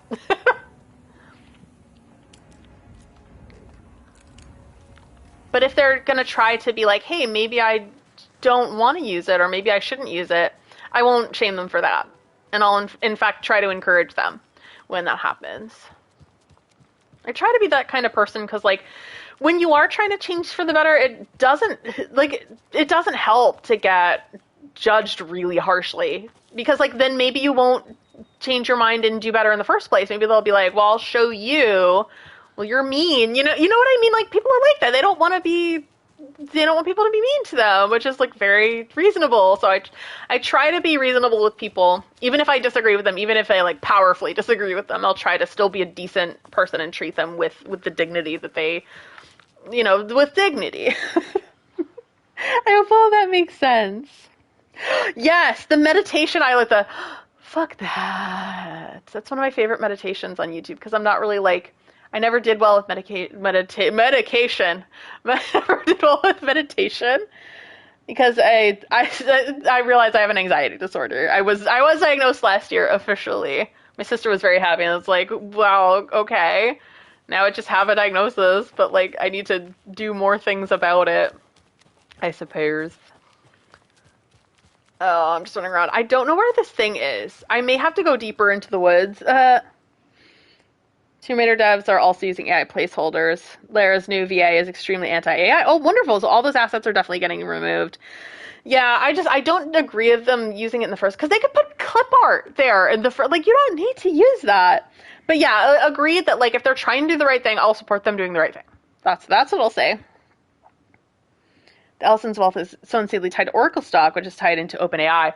That's crazy, because Oracle runs so many businesses. That's the thing, like, and Oracle was around way before generative AI. I've worked with Oracle users at my job. America runs on Oracle. Ah, girl! You'd think this was a horror game.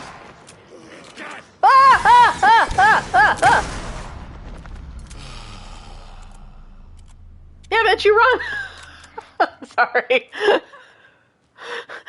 You have ibuprofen! You don't? Well, F you. This was the box I couldn't open.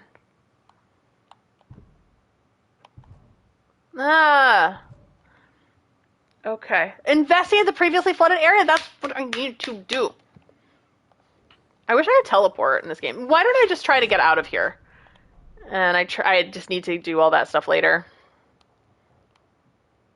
Oh, this is where I was trying to go. This sucks. I'm sorry. This sucks so bad.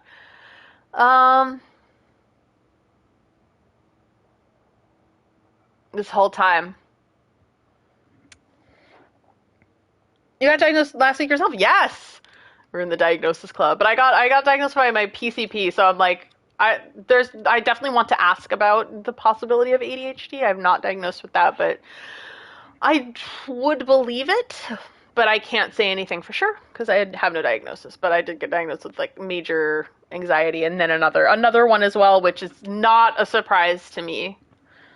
They just now it's like I have the piece of paper to prove it. That's all. Ba, ba, ba, ba, ba, ba. The two companies go under from this OpenAI and Oracle going down with them. Plus side, it means that they can't buy Paramount. You can't buy Paramount. Yeah, because Paramount is also trying to buy Warner Brothers. It's all evil. I go into rants with when I talk to my dad, and he has to like talk me down because I will start. He's like, traditional, like, well, not traditional, but like he is officially a boomer in that his age lines up with the baby boomers' age. But he does not agree with most baby boomers. Like, there are some things where, like, okay, yeah, that's just a result of you being a baby boomer, but like, he's a really nice person, and he always believes in treating working people right. And he's like, it's weird. He's not a hippie.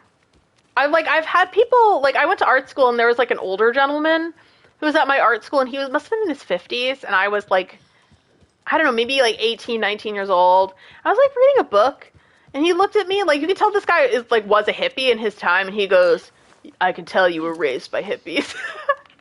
But my parents were not official hippies. They were around during the hippie time, but like my dad, I feel like he runs parallel to hippie, but he's not quite a hippie. But he never lost that spirit that like believes in treating people right. I missed it. Okay, sorry. That's the thing with him. Like, he's a good egg. Like, he believes in treating working people right. Like, when I rant about AI and stuff, he's like, "Oh no, I agree." He's just calmly like, and he's like, "Oh, you're doing it again," because I will go off into a rant, and he's just like very calm. He's like, "Okay." He's like, "Oh, okay." And he goes, there are some times where like I'll visit him and I'll like be off in a rant about like these things, and he'll be like, "You do live alone now, don't you?" Like, I don't have somebody to rant about this stuff with. But my ex like got into AI, unfortunately. And that's not necessarily supposed to be public knowledge, but it did happen. And it sucks. I don't know if she feels the same now. We're on like okay terms now, which is kind of surprising.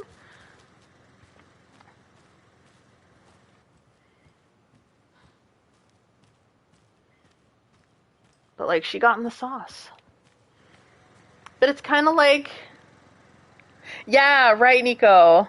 Undiagnosed hippie. Hi, Nikki. Or hi, Nico. Sorry.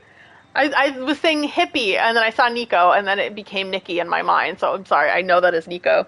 But yeah, like my dad, he was talking to me about, like, I was talking to him about Burning Man, because for some reason, the YouTube algorithm's like, you're probably going to be interested in this. On the YouTube page, there it is. I missed it the whole time. And he's like, don't go to Burning Man, because he's worried about my safety, which is valid because he is my father. And even though I'm in my late 30s, I am still his baby. And I kind of love that. I have to admit, there was I swear I'll get to this, but there was an episode of The Golden Girls where all the Golden Girls, like, I think they're meant to be in their 50s, or like 50s and 60s maybe, but they're all like women in their golden years. They're in their 50s, or I would even say like that's still middle-aged in my opinion. I think that you're middle-aged until you're like 60, or at least 55, you know? That's still middle-aged. But, like, there was an episode with Blanche Devereaux, and she was talking about her father, and there's an episode where her father passed away. And she goes, no one's going to call me their baby anymore. And I'm like, that really hit me. And, like, as I get older, the more I kind of understand that. Because, like, I am at an age where, like, I'm not really anybody's baby. Then I'm not a baby. I'm older, you know? But, like, you know, I'm still, like, my dad's kid, and I, like, love that. Well, because I lost my mom, too, like, a long, long time ago. So it's nice to have somebody, like, really care about you. Like, this is sad, but it's nice to have somebody in your life who, like, cares about you in that way, who, like, loves you and wants you to be protected and still get scared at the thought of you going off on your own somewhere and like being in danger. Like that's nice to have. And that's my dad for me. That's why like I would do anything for him. I adore him. I'm gonna cry. I love him so much. He's the Hank Hill type. You know what, Cole? You're right. Sometimes Hank will say something and I'll be like, oh my God, like that my dad would say something similar. Because, like, you know how Hank, like, he loves his son Bobby so much, but he does not understand Bobby? I remind myself of Bobby sometimes. I love Bobby Hill. Bobby is so weird. And then Hank is always like, that boy ain't right. But he would do anything for Bobby. So, like, oh, I love it. Not sure why YouTube went back to my old username, but it's Dead Hero. Yes! Cool. Okay, yes. I know you. I know you. And I know Nico, too. Now I'm envious and happy for you. Aw, thanks, Cole. That boy ain't right. No, I get it. I understand. I'm very lucky to have like a dad who has that role in my life. Like I'm so lucky, but like also like I don't have a mom, so it's like it's nice to have a parent, I suppose. I don't know. I hope I'm saying that right and I'm not being an asshole. And if I am being an asshole, I'm sorry. I suppose like it's just I guess for me like it comes with the trade-off that like I still have one parent, but I'm very lucky to have a parent who is good. You know, despite the boomeriness. But like he doesn't act like a boomer is like I think the point of what I was trying to say. Like there are times that I'm like, "Oh, that's the boomer in him." But that's like less than 10% of the time, whereas more than 90% of the time I'm like, "Okay, you are protected by the fact that you're you know, they were like, we were middle class, but like he has like a working class attitude, I think. Like he's always like, when he started working when he was 9 years old. So I think that explains quite a lot. So he was working class for like a significant part of his life. And then like by the time I was little, he was a little more middle class in like the 90s and stuff. But yeah, he still has that like working class sensibility, which means like be nice to working people. Be respectful to working people because they work very hard. You know, you have a funny Magic the Gathering story from uni. I would love to hear it Hollow Knight. I was thinking of Magic the Gathering. Oh, I will listen to this in the meantime. The 81st annual Deer Fest was just around the corner. Everyone in Bright Falls was bustling. There were banners to be hung, pies baked, deer masks sold. Bright Falls had made the top 100 American small town lists for its modest rustic charm. The town expected a lot of tourists this year. But a shadow hung over the Deerfest preparations. The forecast promised rain. Fearful whispers promised more murders. The police were on high alert. Sheriff Breaker had deputies patrolling the streets at night. Bright Falls was no stranger to odd happenings. But to cancel Deerfest? Out of the question. The townsfolk were anxious. Their anticipation mixed with fear. People had restless dreams. The lights seemed dimmer. Floodwater pressed in on the town, and the shadows poured in with it. You know, my opinion, Cole, of Alan Wake's quality as a writer, I think the game itself and the DLC, which I have yet to play, makes a really strong point, is that like even being a not-so-great writer is always infinitely better than something like AI that is just like a bunch of stolen and plagiarized stuff. And like there's a rhythm to AI writing because one thing at my job is I read a lot of it. People will give it to me to correct and edit, and I will read. I've read hundreds of thousands of words of like slop, and I know now I'm familiar with what its current rhythm is. Sometimes it starts with like, and you can see this in YouTube videos now. Unfortunately, a lot of like video essayists who pump out content really quickly, like use AI now. It's very evident. Like a lot of the times it'll start with imagine blah, blah, blah, blah, blah. And not based on reality, just imagine it. So if it starts with imagine, be a little skeptical. If there are a lot of one sentence, like punchy sentences one after the other that are not in like bullet point format, that's an indicator for AI. A lot of punchy sentence. You know, choosing between this point one and point three also, like, you know, the punchy sentence is followed by from this to this to this, and it's like a list of threes. Like, so it has like a strained, like a kind of a familiar rhythm. So unfortunately, like I do see it all the time in unlikely places. Where am I going wrong? Okay, so I'm here. I got the manuscript page. I was thinking that maybe I could get the key to the ranger station here. I wonder if I just have to keep going over here instead. I'm taking the long way around, and I'm talking about stuff. So why don't I try that? Because I have things here that I've missed. Oh god, they're friggin' back. That's one thing about saving the game. I just run past them. No, I can't, can I?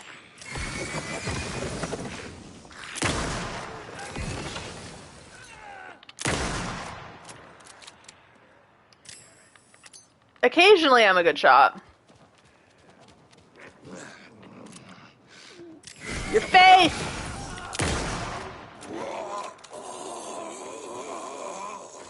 Sorry. That was a cool death cry.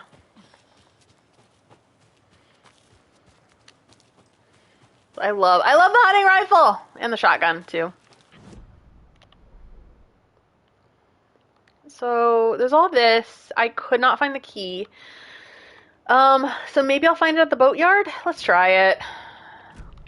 Sometimes these things, like, aren't super worth it. Like, I spent all that time, you know, solving that puzzle.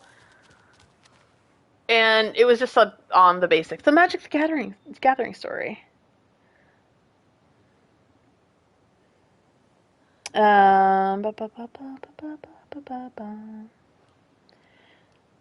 the end of the year tournament for my final year of uni, I had a bounty on me. It started as 5 booster packs, which was increased to an unlimited Sauron holofoil. Oh, I need to go to the trailer park, Cole? Oh my god, thank you. Okay, yeah, it makes sense, I guess, in Watery. Oh, my dear goodness. I've been making my way downtown, walking fast. I've been making my way downtown the whole time, and I have been missing where I needed to go. Making my way downtown. Okay, so I'll make my way downtown. All I can think of is Terry Crews and White Girls, like, and I need you, and I miss you.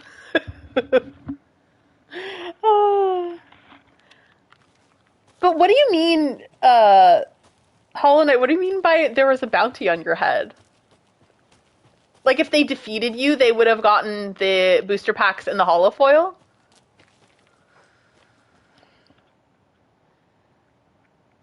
Oh, okay, I know. I met Thor and Odin at the trailer park ages ago. You know why? It's because sometimes a song will just come out. I think I was listening to it on the radio like maybe a year or so ago, and I was pulling in to get some coffee at the drive-thru, and the person at the drive-thru was like, "Oh my god, that reminds me of that scene from White Girls with Terry Crews," which is funny ass scene. And then I was like, I need to watch that movie again. And so I did. I was like, oh, this movie is quite dated, and I see that now. However, it's still funny. I think the funniness holds up, but you gotta be cool with a few things while watching it.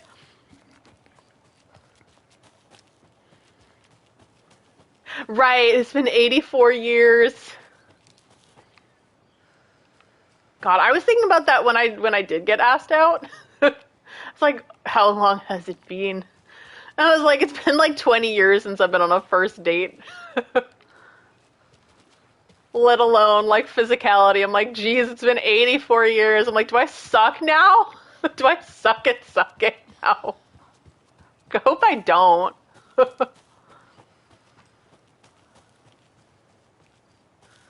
Okay, let's go here. Let's go to the scary boatyard.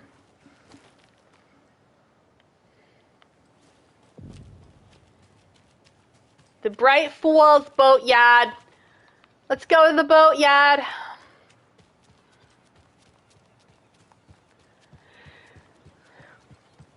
My dad would like to teach my nephew how to have a Boston accent because he has a Boston accent. My sister has like a normal, like, standard American accent, I suppose, or like broadly Northeastern. When I went to Morocco, they were like, I like your accent. I was like, I have an accent. I'm like, oh yeah, because do you know why? Because the first thing I would say, like, I realized that I'm, like, mostly don't have an accent, but sometimes I do. And when I came, I was like, hi, how are ya? I was like, oh, okay, I do have a little bit of one. Sometimes, depends on what I'm saying. Oh yeah, Ted, yeah, that is one where you'll hear it. Family Guy, they have kind of like a Rhode Island version of it. Like, they do speak like that in Rhode Island.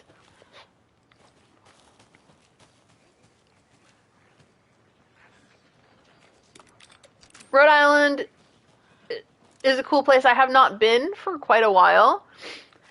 Like, last time I went, it was when Providence Place was new. It's like 20 years. But my dad used to take me when it was still run by the mob. And he was like, let's take you to this Italian place. It's really good, but you have to behave yourself so much in this establishment. So I learned how to behave because you don't want the mob to mess with you at this place that was probably a front, but also had amazing food. But apparently, I've been watching a lot of videos about Las Vegas and kind of the decline of Vegas. Because everything truly is very expensive there now. And they're like, this would never happen when it was run by the mob. Because the mob just wanted cheap thrills and fun. And we're back with the Pat Man Radio Hour. That's all I'll say about it.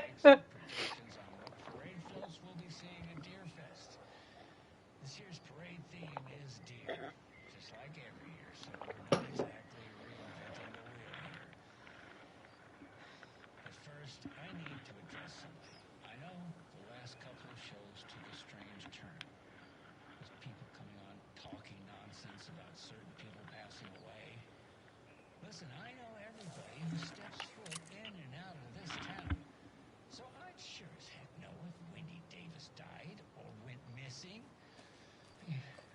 You know, they say I'm confused. I hear them in the hall murmuring about me.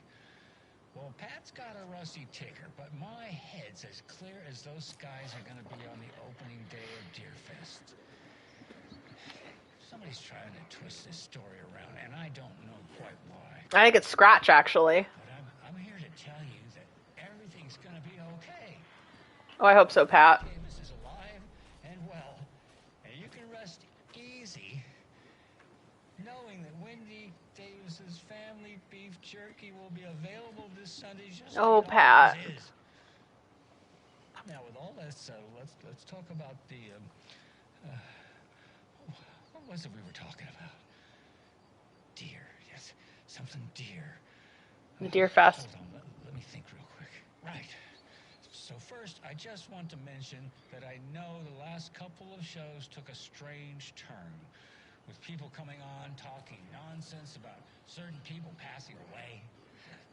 Wait, did we talk about this already? I think we... No, I definitely said this already. It was a great topic lined up with... I'm so sorry. It's just not coming to me. Perhaps... Oh, Pat. We'll end it here for now. Oh, I love you, Pat. I'll pick this up later. Deer. It had something to do with deer. I know. I wrote it down. Why can't I just What was it? It's not you, Pat. It's reality. Oh, gotta see Norman. Gotta see Norman. Who's Norman?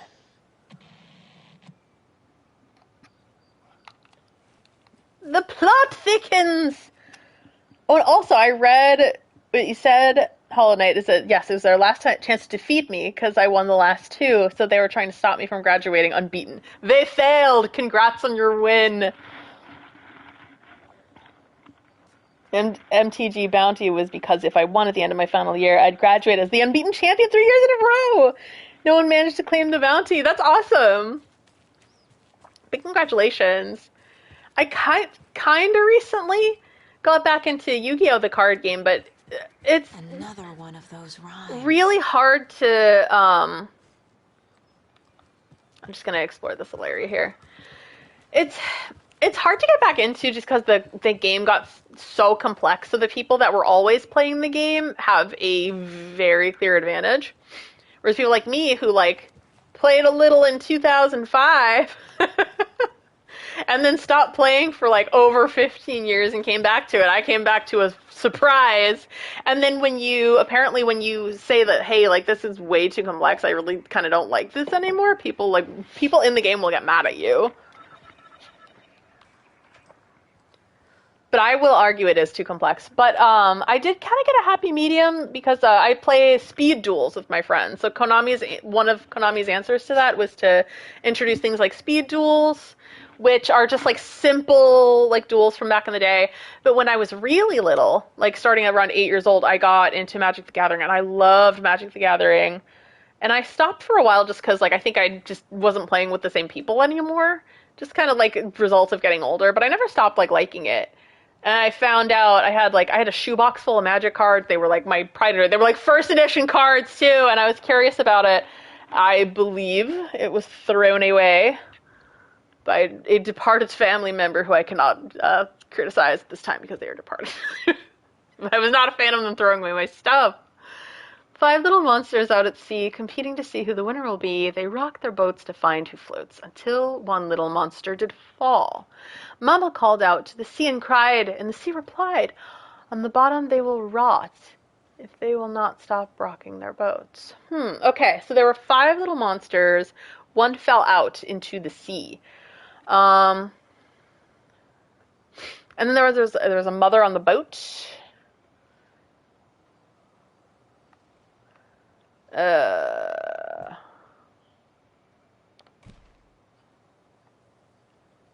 Do I have more pieces?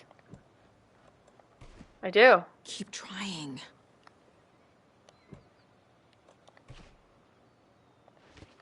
Doesn't make sense. Mama called out to the sea and cried. In the sea, she replied, on the bottom they will rot if they will not stop rocking their boats. So 5 little monsters out at sea, competing to see what the one will be. They rock their boats, find floats. They did fall. And then the mother...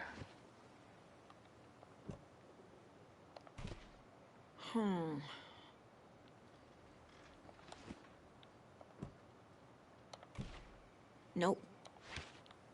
Because she fell. She fell into the sea. Ugh. What did they say, the gods? The sea replied, on the bottom they will rot, they will not stop rocking their boats. What does that mean?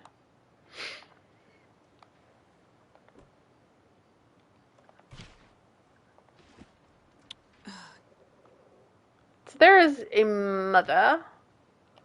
Was she watching? No.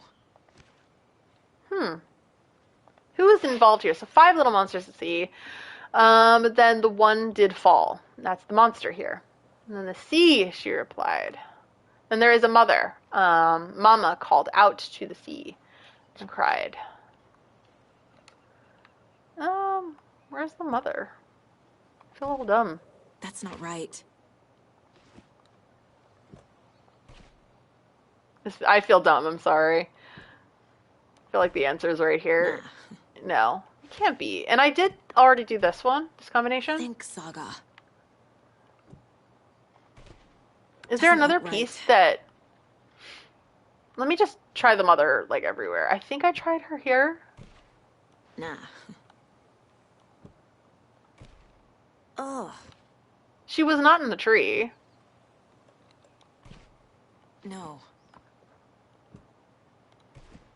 That's not right. Alright, maybe I don't have all the pieces I need. I did find the monster doll. Is there another doll that I'm missing? Oh yeah, Final Fantasy it is in Magic the Gathering now. Oh really? A Solid Jade Yu-Gi-Oh! Parody video. That's nice. I recently got recommended by the algorithm some like Yu-Gi-Oh! Card game, like in tournament type of videos, and like I'm not always interested in the card game. Like the Duel Monsters anime will always have my heart, and that's going to be the core of like all the things that I like. What was the point?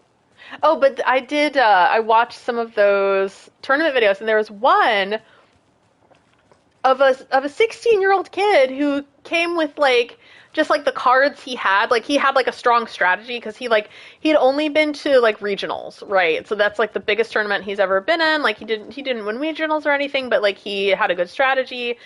He didn't pay a whole lot of money for his cards. Like he'd pay like a normal amount for his cards, and some of the like pro Yu-Gi-Oh players were More of those kids' lunchboxes. nice.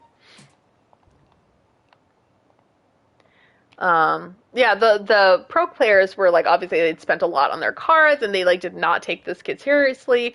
And he ended up winning the world championship with his trap deck that he had. And it was so wonderful. Like, and he didn't compete again after that, but like honestly, like if you like he did not expect how big the tournament would be, like that there were like thousands of people there and he won the whole thing. I like love him for that. So that's like such a Yu-Gi-Oh story. There's another one of a grandpa who came to a tournament and he won by playing Exodia. And I'm like, I love it. That's also super Yu-Gi-Oh. The woods were dark. I held my breath. Yeah, you're kind of right about his writing there. It's not the best, but it's also not the worst. I give Alan a little credit. And also way better than any machine can ever generate. I'd rather have someone like Alan than anything else. The woods were dark. I held my breath. I could hear the heavy footsteps out among the trees. I was scared. My heart beat in my chest like a small bird fluttering against its cage. I shivered. I was cold, too. Is this Rose? Is this Alan? It's like, that's so... I will just keep going. I'm trying to read it like Alan. I saw a shape emerge from the trees. It was a menacing, large shape. A bad shape. Oh, who wrote this? It looked at me with evil, glowing eyes. I gasped. No, this has to be Rose. This has got to be like her fanfic. I love you, Rose. I will give you kudos in your fanfic and a comment, and I put it on my bookmarks. A bad shape. It looked at me with an evil, glowing eyes. I gasped. No, it had seen me. It growled and lurched toward me. I ran and ran until running became too hard to do. I couldn't run anymore, so I stopped running. I could feel the monster's hot breath on my neck. It was too afraid to turn around. It was about to get me. I was a goner for sure. I ran again. I'd never been so scared, not ever. This was the end. I wish anyone would come save me. Oh, Alan, you need to come save our diva Rose.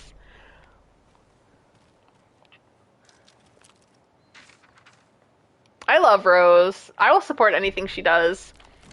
I do not care. That would get a kudos and a comment from me. If anyone says otherwise, we'll have words. I'll be like, don't you dare. I defend fan works as well, as I'm sure you all know. Because like fan works are how people stretch their muscles and like their writing muscles and their art muscles and like learn and get good at what they do, and like full supporter of that. Like it's not a place where you think it's Goodreads and give people like, critique when I'm like, what's your credentials to critique?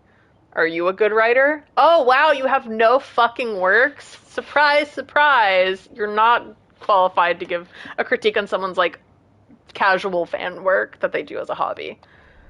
Get out! Rose woke up from another dream from her idol. Another message. All through her morning routine, she was humming happily. So happily, she realized she was starting to forget what Alan had told her.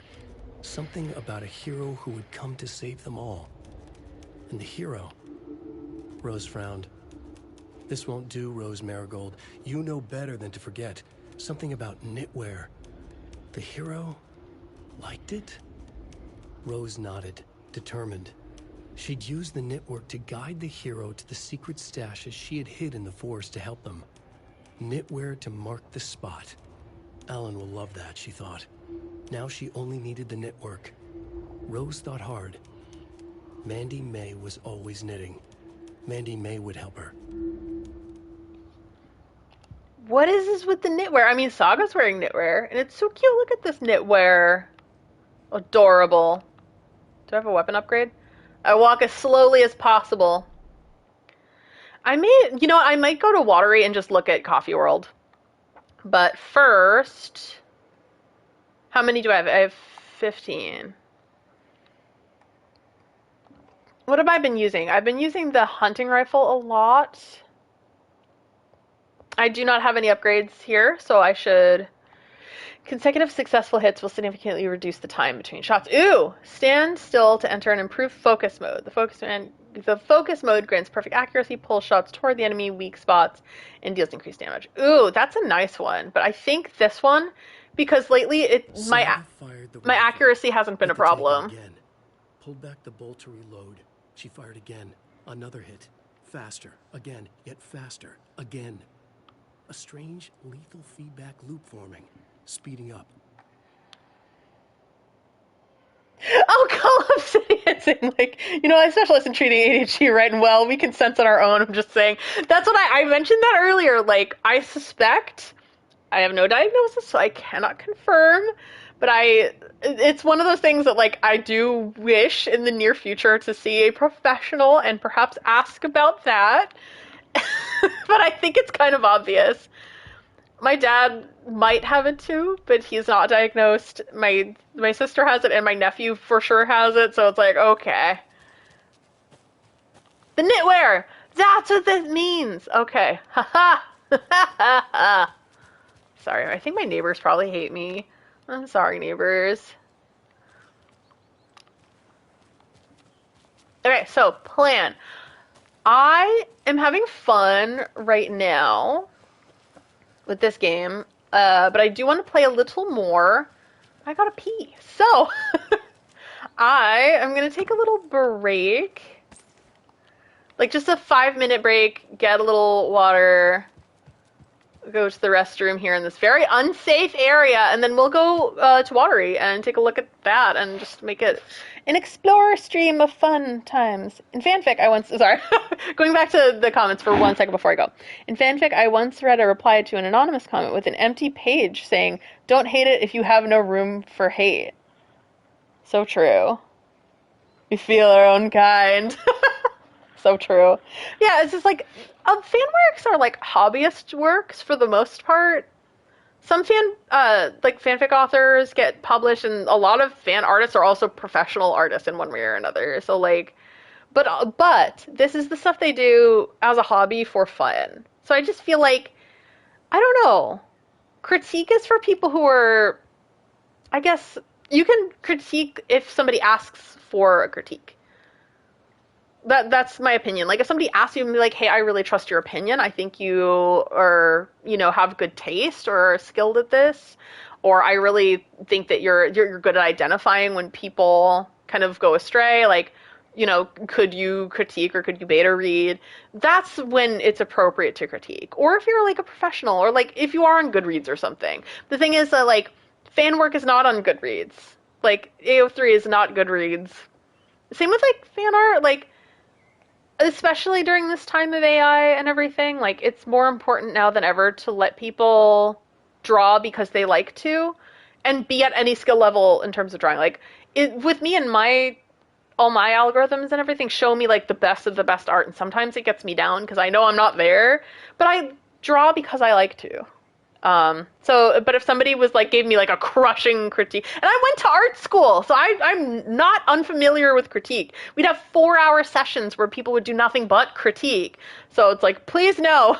And I'm also a professional writer, so people do critique, and that's fine because in the professional setting, one, I know that these people are qualified to do it for one reason or another. Maybe they're a subject matter expert, maybe they're like a manager, maybe they're like a fellow writer as well. There are reasons why they critique, and there are certain standards which I must abide by, which is like, duh. I never like once questioned being critiqued at the job. And because like usually it makes my work better too, because I have reasonable people critiquing me and not assholes, right? But if somebody were to do that on a work that I did for fun, I'd be really upset. Like, I wouldn't be happy because I'm not asking you for that. And I'm like, and also, who are you? Like, who are you? Like, this. I think somebody took the trash. I'm sorry, they had to hear my rant. Like, who are you? Yeah, 50 Shades started as Twilight fanfic, and did Twilight start as something else? No, I think that was just it. But it did, and I'm like, you know what? I'm not gonna disrespect. It's not for me. Those stories aren't for me, and that's okay. But I'm not gonna disrespect the authors either. The author of Heated Rivalry, she was talking like, okay, so there was sorry, I'll tell one more story before I go take my break, but there was God, I forget which author it was, and I don't want to say the author to the wrong book, but she wrote like a BL, like a Western BL, and she was saying, oh, this isn't like this fetishy BL from the East or from Japan. And I'm like, are you accusing all like Japanese BL of being fetish work? Because that's not true, and it's stereotyping. There's 100 reasons why that's wrong and gross. Like, don't ever say that, because there is a pervasive racism that that exists in the West against like Japanese made and Asian made works like BL. I'm like, how dare you, profit off of their success and write a BL of your own, saying that yours is so much better and more pure because, like, oh, they only hold hands.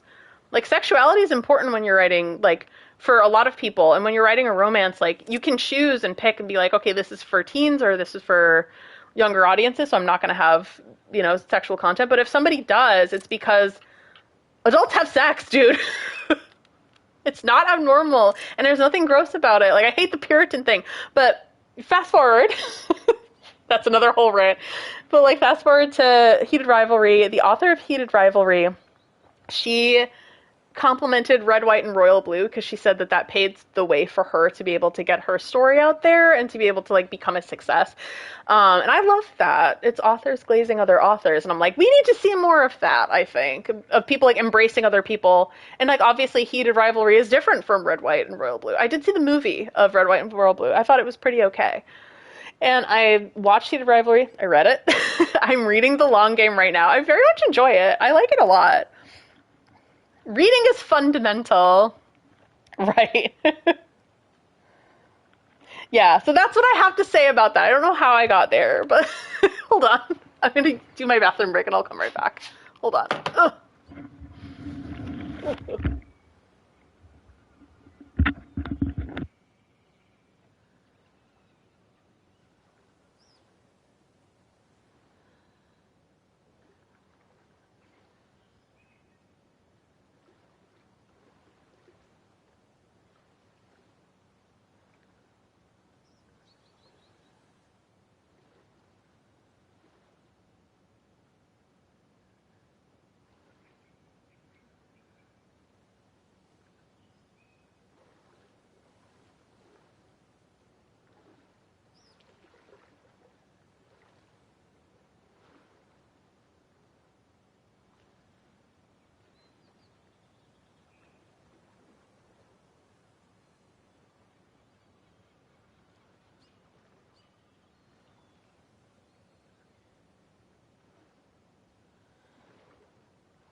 I got a little cough drop. Got a little water. A little break. I'm back. I think I'll go back to Coffee World from here. Thank you for your patience. Oh my god. Am I going to knock something over? It's like, I would rather get knocked over than the tablet. That was expensive. No, it was a birthday present. But it was an expensive birthday present. Is my mic working? Apologies for not knowing whether or not my mic is working. Let me unmute this. Oh, or maybe I could turn it up. For not knowing whether or not my There we go. I know technology. Doot doot. Britain's first romantasy bookshop just opened. Oh, I love that. So a lot of people disrespect romantasy, but I'm like, honestly, there's so many people out there who just don't read. That I am excited that people do. Like, if whatever the genre is, like, you read. Mwah, I love that.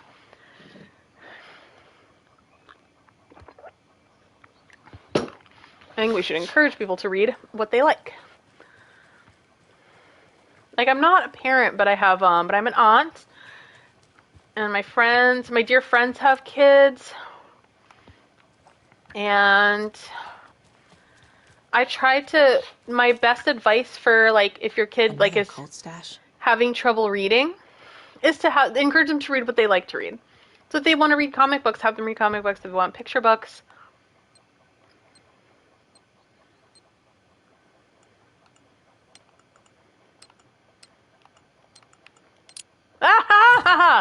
So my memory's terrible, so I, like, fear the dark, fear the woods.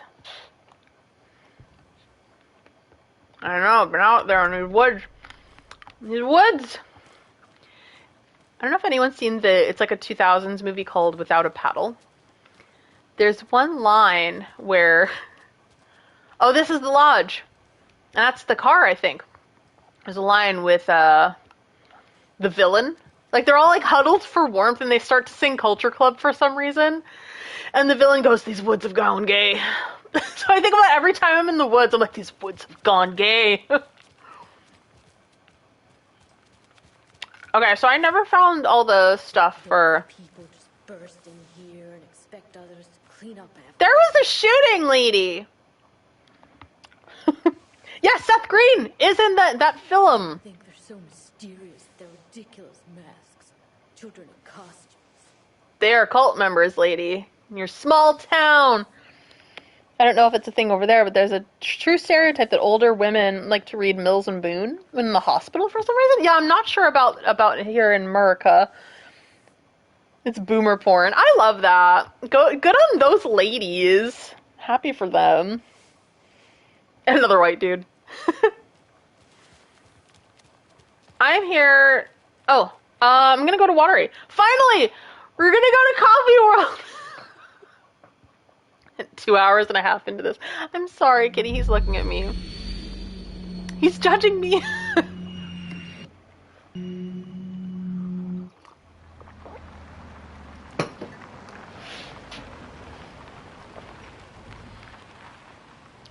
There's a Modern Family clip that I love, and it's the two gay dads, and they accidentally lock their little girl in the car, and they go, "We locked our daughter in the car, and people are judging us."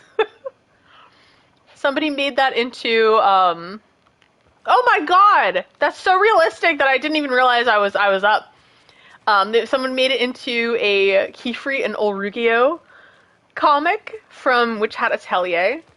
By the way, I love Witch Hat Atelier. It's wonderful. If you've never seen it, definitely go watch.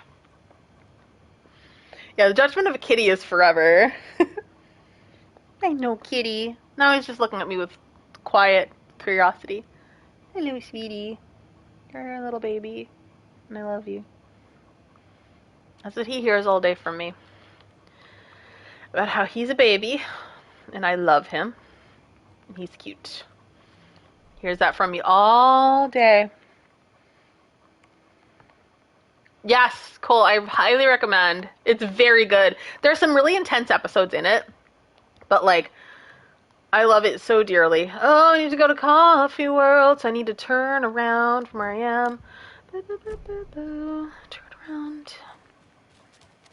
We're going. Yes! Agate! Coco, and like, oh my god, that's like the ideal, like, again, like, I'm not a parent, but like, Kiefer and Rugio adopting all these girls, you're like, that's kind of like the ideal life. Like, you're with your partner and you're like adopted children. And you're like, oh my god, this is the best. Like, and it's fun too because like, there's so many anime that are like geared toward kids and teens. And me as an adult, it's like, how can I identify with this? But like for me, I can see it through like Kifri and Ulrukio and be like, oh, well, I like the adults in this. Like I like them I like thinking of them as like just gay parents who adopt daughters, like cannot stop adopting these girls. Of course, there's so much more than that, but that's it. Same with Interview with the Vampire. Why do you think I like Interview with the Vampire so much? It's the same thing. Gay couple adopt a little girl. So my cat's name is Salem. He's named after the little sassy cat from Sabrina the Teenage Witch. Yes, you are, baby. He's named after that sassy kitty. It's because when I adopted him, he was very talkative. They would like constantly meow, and I'm like, oh, he's a sassy cat. He has a personality, and he loves to talk, so he's a Salem. I saw this one, it was like an Instagram reel of a guy, like for some reason he's like, if Witch Hat Atelier was Jamaican, I think he was Jamaican, and that's why he made the video, but like, one, it was hilarious, and like, he was like, Richie, come here, I need you to do the fireball spell. I forget what the spell was called exactly, but he's like, I need you to do the spell, so I could light a touchy. And he's like, I got some old, I forget what it was like old nephew or something for old Rugio. Yes! But like, Riche is so chill. She's the blue-haired one. Riche is very chill. And so all the adults would be like, yeah, we all vibe with Riche. So there are parts here that were flooded previously, so I'm gonna go see that. Kagurabachi. I don't know if I've ever heard of that. Maybe I would. Maybe I would enjoy it. It's like every now and again, like, I don't love every anime. Like, I love anime, but I don't like every anime. But every now and again, I will just get into, like, I will get into an anime. And Witch Hat Atelier is one. I've been very lucky lately because, like, there was, like, a 15-year period where, like, I couldn't get into anything. I just don't think the anime from that period was very good, and I'm like, did I outgrow it? And then I watched Utena again, and I was like, no, I did not outgrow it. This is just not very good stuff. But it started with Trigun Stampede, which I loved.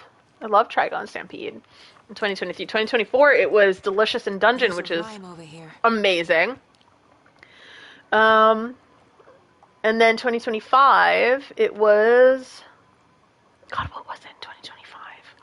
Kitty, what did I get into in 2025? There was something, and now I forget. I'm gonna feel dumb for forgetting.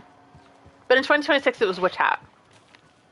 But, like, Delicious in Dungeon was amazing. I, like, absolutely loved it.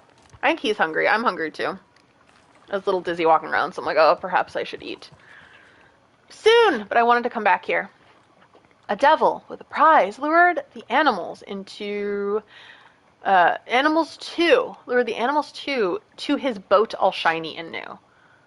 Are there two animals? Do I have two animals?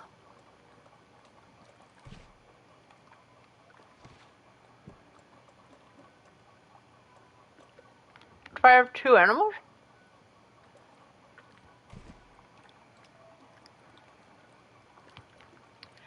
Animals two into his boat shiny and new. Who would float and who would sink? Asked the devil. So the devil with a prize. Asked the devil with a wink. The moose went splash. Aha, so the moose... Okay, I'm not even done reading it, but I'm trying to solve it as I go. Because I have bad memory, so I'm just like, want to do it. So, moose went splash. The deer sailed on, but which one of them was therefore gone? There's a trickster doll, which I'm thinking is probably the devil. Okay. There's usually a fight What after. the hell? What happened here? And usually you get a prize, but then something changes and you usually have to fight.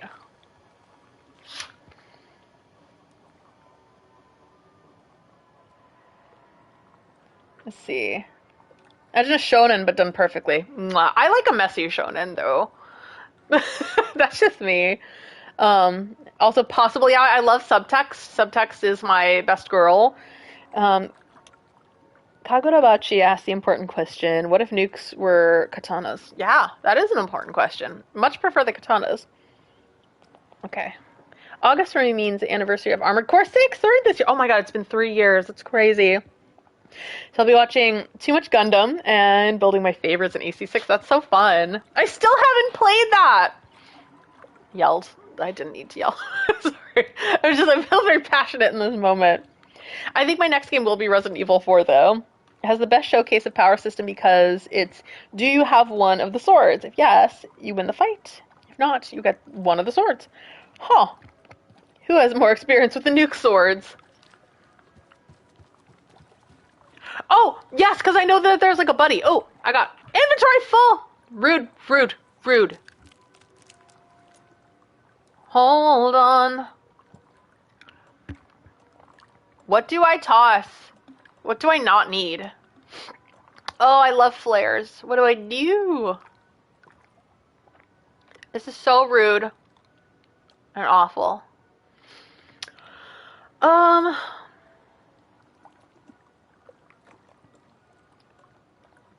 Why don't I just use that? Get that ibuprofen. Oh yeah, we're adults. I'm gonna need a bigger charm bracelet. Which means you got aches and pains sometimes. Mr. Drippy Charm increases damage dealt while low on health. Excellent. It's like if John Wick. It was a battle shonen. That's cool. I do like John Wick. John Wick is a great movie series. I watched many of the titles with my dad. He was like, let me see if we can count the kills. And he like lost count at like 4. He's like, I'm done. He's like, so many.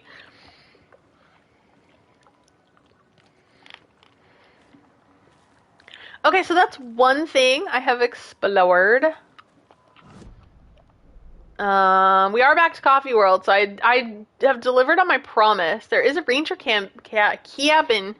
Ranger cabin here. Alright, what am I doing? I do not want to go back to the percolator, but I probably have to go back to the percolator, don't I? That was a horror show. I mean, as if it's, you know, a horror game or something. All I want from Resident Evil games is more Jill Valentine. I haven't seen her in a new game since RE5. We are getting more Claire, but I know that's not the same. Claire Redfield. Oh, I maybe did something kind of dumb. I made a poor financial decision. Hold on, I'll just show you. After I saw Claire Redfield, I was like, oh man, Capcom really knows the power of a cool jacket. And like, it is, I live in, one of, oh, that is a pillow falling from, I don't need this pillow any longer. Why do I have so many? But I was like, I live in one of the hottest places in America. Ah, oh, I got a cool jacket. But I was like, oh, that jacket's really cool. I want one. So guess who bought a cool jacket?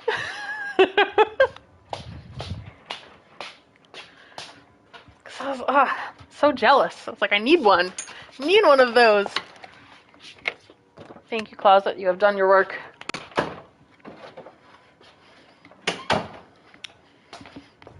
It's like, man, I love a cool jacket. I'm here for all the cool jackets in the world. Maybe I will stream it during Resident Evil if it's not really hot. It is very hot right now. And I have like my air conditioning up because like streaming makes me like, it heats me up because I think it doesn't like, I don't know if anxiety is the right word, but like you feel kind of like you're performing and sometimes it can cause anxiety. It's like I do consider this to be very fun. But you're still like in front of people, you know what I mean? Oh! Ah, girl! Oh my god! Oh! I need more ibuprofen. Oh, I'm dumb. Because I was close by, I didn't need a big hunting rifle for something close. Are you gonna leave me alone? No, there are two of them. Oh, where are they gonna be?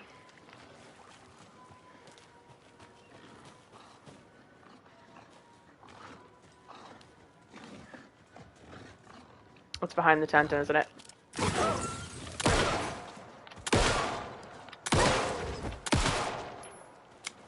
That was sad. I hate killing wolves in this game. Because they're just big dogs. Ah! Girl! That was rude and mean. Ah, there you are.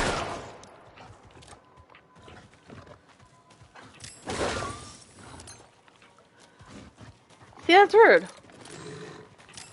Yeah, you run!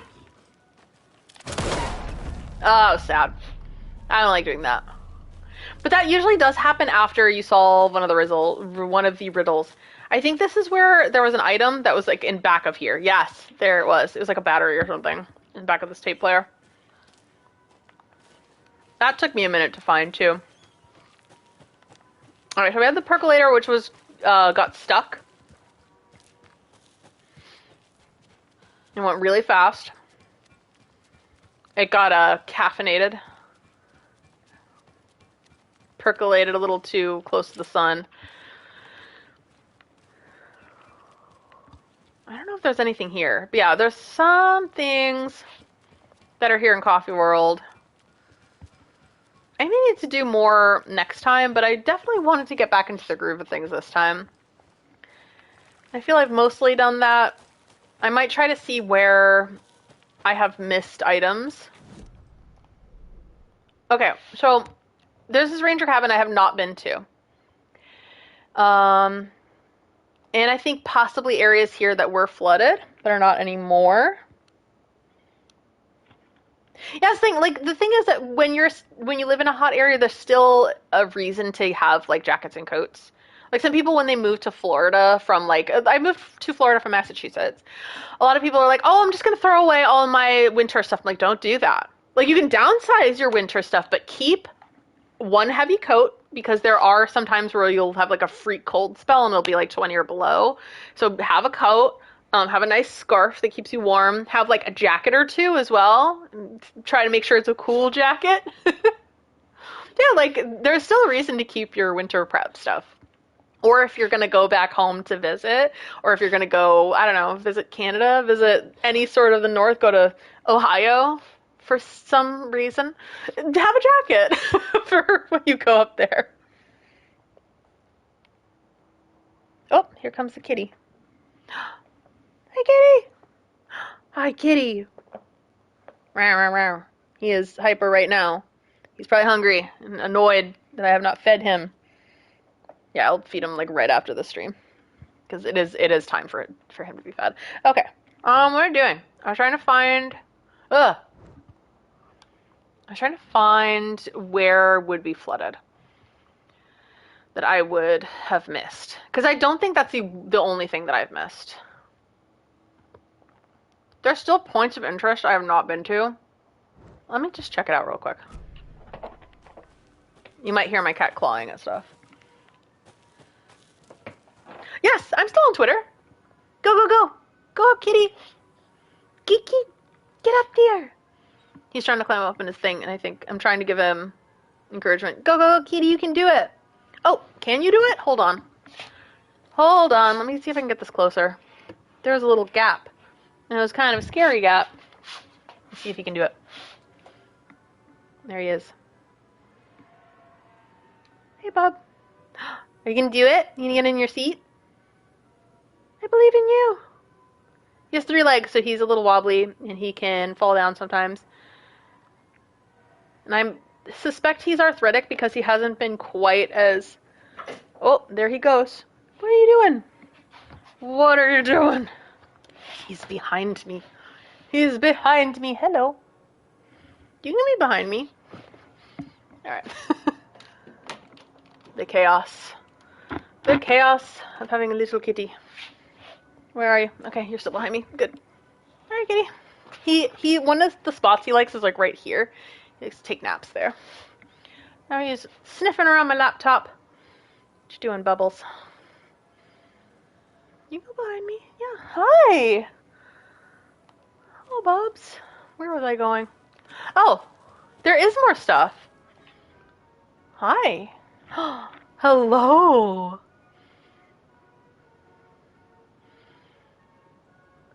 And that's Saga. It's drawing of Saga.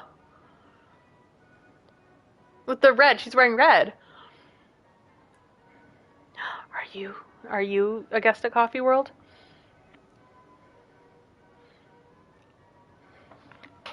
Wanna go on my lap? You are welcome. Always.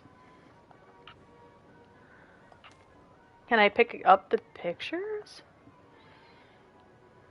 There's a sad moose. And a moose and a coffee. Kitty, can you make sense of this?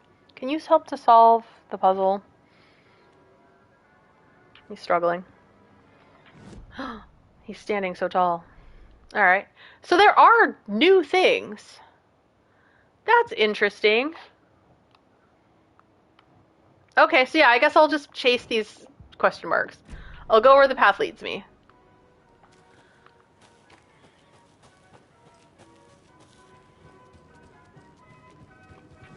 This is a crossroads. Where do I go? I go left. I know, Kitty. It's high. You're high up. You don't have to drop from here. You can go on me. Sorry, and then I will forget because then Kitty looks like he wants to drop down, but like it's kind of high for him because he has arthritis. He might have arthritis, but I suspect he does. All right, be careful. He's fine.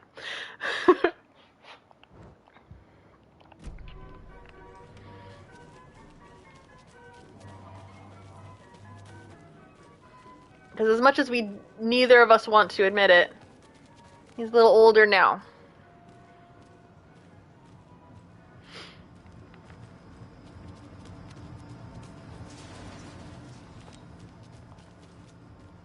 Oh, that's the well where the evil comes out.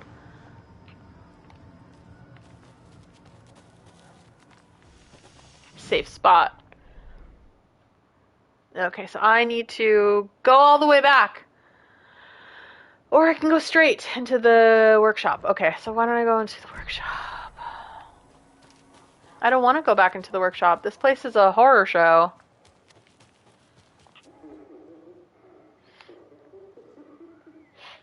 Motor control circuit board. Espresso Express. Sorry. It's a very dyslexic moment. Mask scratched off. Pucco, Coffee World, the gift shop. Was that the point of interest? No. Do I want to go back into the workshop? No, I do not. There are dangers there. I would prefer not to speak of.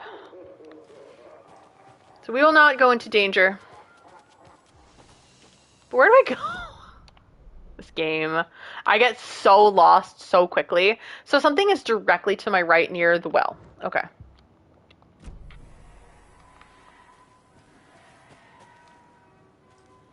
Sorry, I hate this well. Hi Alice, how are you?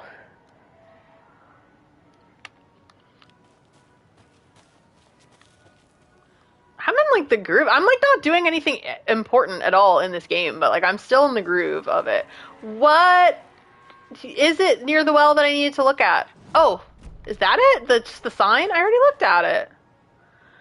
Okay, Legends say this is the dwelling place of the evil water spirit, the Naki, who lures people to their watery graves. In the early days of Watery's history, this very well was where Ilmari Huotari hid the bodies of his victims with the help of his brother, Jacopi Huotari. So Jaakko and Ilmo, I think, are derived from that. It was only after Ilmari murdered his own brother that their gruesome acts came to light. But was it madness or the spirit of Naki possessing Ilmari that drove him to murder, like he himself believed? Is there more to this well than meets the eye? More than meets the eye. Sorry. To take a hard right from here. Hard right. I'm guessing this is the way I need to go. Let me check. Yes, it is. And I take veer left. Okay. Up and veer left. Oh, this great sounds that I love to hear of things rusting out.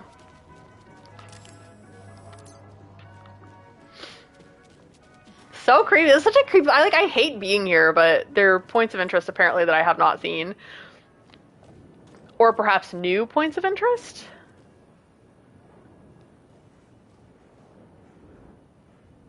There's someone nearby. Is that new? Hey, Ilmo, heads up. Got another angry voicemail from a parent about her kid poking himself in the eye from one of our souvenir pukkos. Whose grand idea was it to make sell kids plastic knives in a coffee-themed music part? Oh yeah, it was yours. I think I've seen all this. They killed the Mocha the Moose. Okay, so I've seen all this already. So yeah, I think I need to just go up here now. So I need to go to the north. Yeah, I wish so much that this game just had like a mini map or a compass or something like that. One of my biggest gripes with it is just how lost you can get so easily.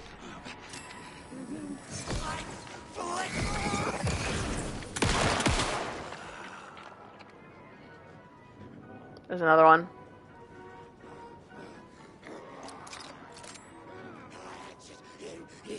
Where? Where? Oh god. I hate this place so bad. Hate it.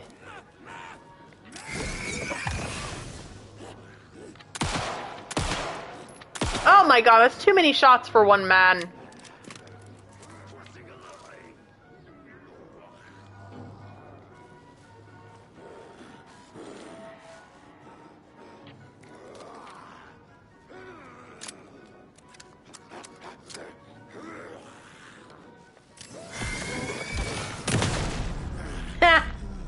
Is there another one? There is. Yeah! Right, yeah, I miss it. Like, there's a lot in Alan Wake 1 that I just loved. I think sometimes this game is just, like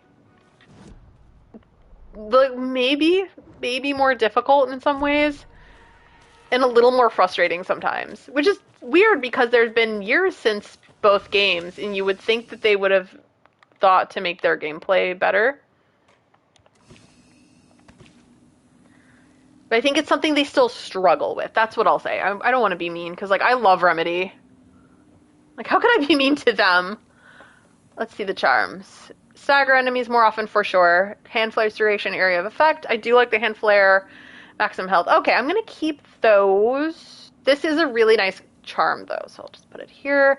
But it would be nice to have an extra slot. Is there anything I don't need?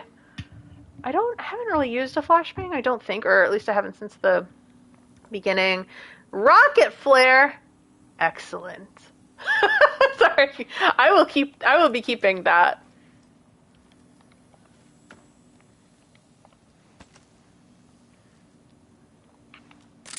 Me and my shotgun. Alan Wake 1 is amazing, Alice. Highly recommend. Definitely recommend playing it. Especially if you have played Alan Wake 2, it'll fill a lot of the gaps for you. Wonderful game. I'd recommend it to anybody. That they really just up the vibes, I think, which is fair. Yes, yeah, totally beautiful art direction. There better not be people again. Also, I will cry. I'll cry live on camera. I will be upset. Alright, so I have not been to the ranger cabin. So it just keeps going straight. Yes, Cole, I have been through the Champion of Light bit. It was my favorite part of the game. The best thing ever. I loved every second of it. The story of the journey of Alan Wake, the musical. Yeah, I'm technically, I think I'm a little bit later into this game. I think I'm on chapter, I forget which exact number chapter I'm on, but I'm on the chapter called Old Gods. I already rescued Tor, and I need to get into the ranger station. I just don't know how to do that. Oh, I need to turn around because somehow I was going in the right direction, and now I'm not going in the right direction. Yeah, that was so fun. I loved that. I wish more of the game was kind of whimsical like that. I know some people are like, oh, I hate hearing the word whimsical. I'm like, well, tough shit. I've been using whimsical since before it was a popular thing to say. Okay, so I go up here and take a left. Sure, maybe it's overused, but come on. I still need to play Control as well, because they're doing Control too. Oh, we going fishing? Got some beers. Oh, would I want to fish in that water? Probably not.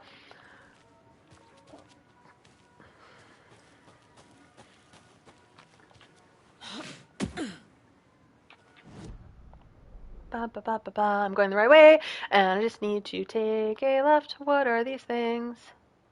I don't know. Okay.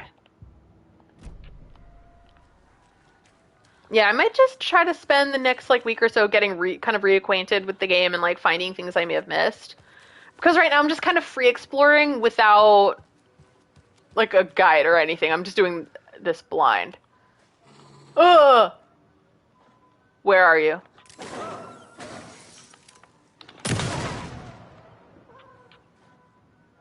See, I'm not a bad shot.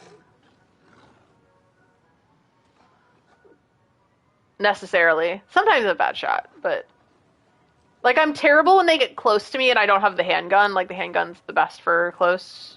Or I just had a machete. Haha! I can see shit! I can't see shit, but I can see you. I need new glasses, by the way. Genuinely can't see shit right now.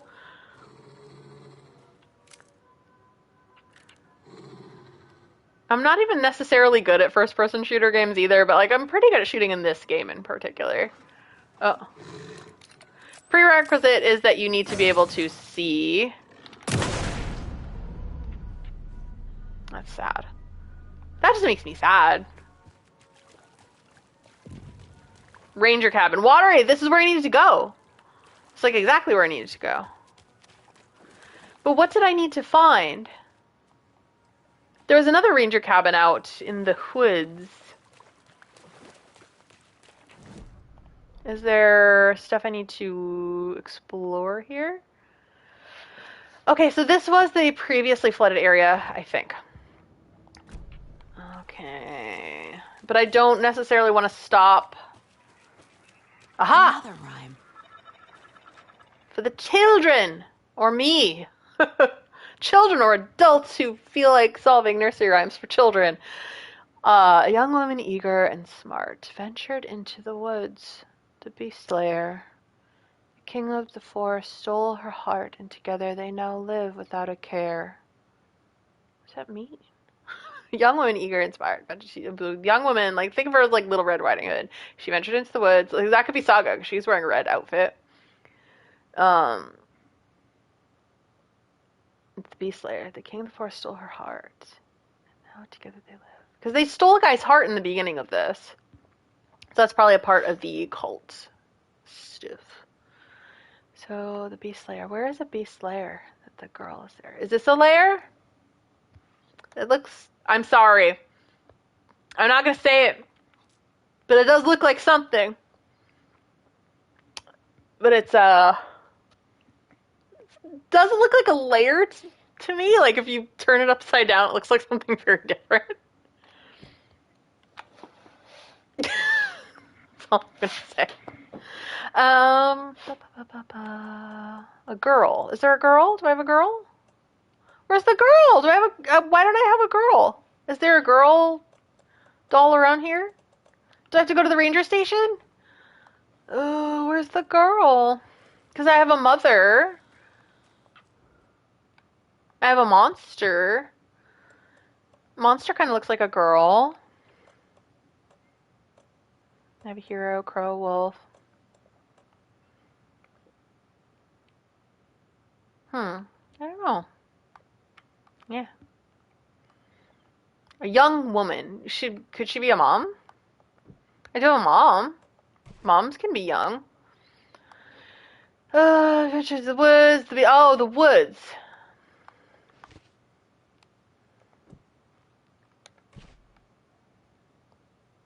King of the forest stole her heart, and now together they live without a care. The king of the woods. Is it the deer?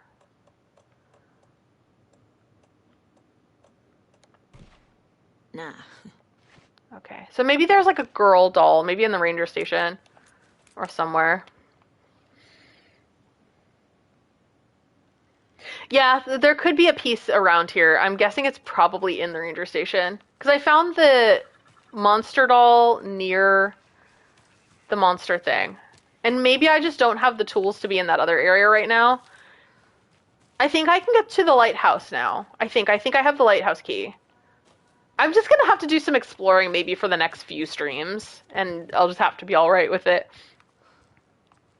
Because I did a lot of story and not a lot of exploration.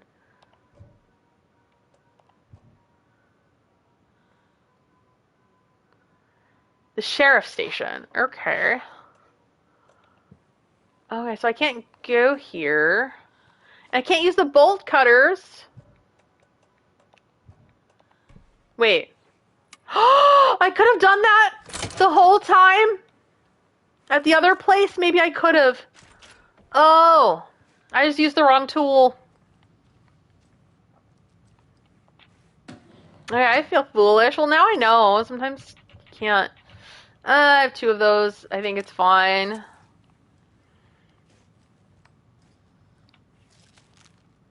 Ah, I got some ibuprofens on me. Excellent. Oh wait, I keep pressing the wrong button. I want to see my inventory. Is there anything I can chuck, or... Can I... No. That doesn't work that way. I can only hold 1. Not fun. And this hunting rifle takes up a lot of space. But I have been using it and enjoying it, so... That's how I feel about that. Sorry. The girl doll is probably here somewhere.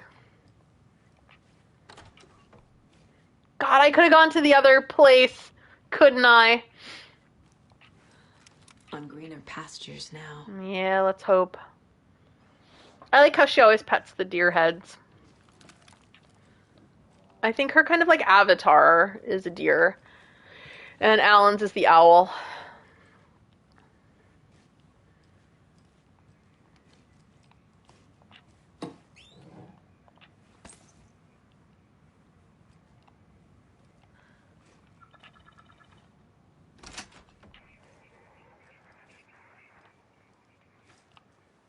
Is this the one with the one we just saw? See, I feel like I'm missing something. Like, I don't have the girl, but maybe the girl's in the second floor of the house that I haven't explored yet.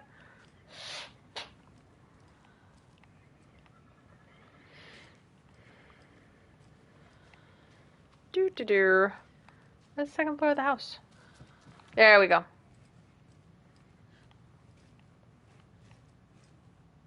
Here's something outside. You can definitely get in the house because I left the door open. There's got to be a little girl doll. Oops, something didn't work out. Can I steal the wine? I'm sorry, guys. I am but a human person. I would most definitely steal the wine. Okay, so there's a girl and a bear.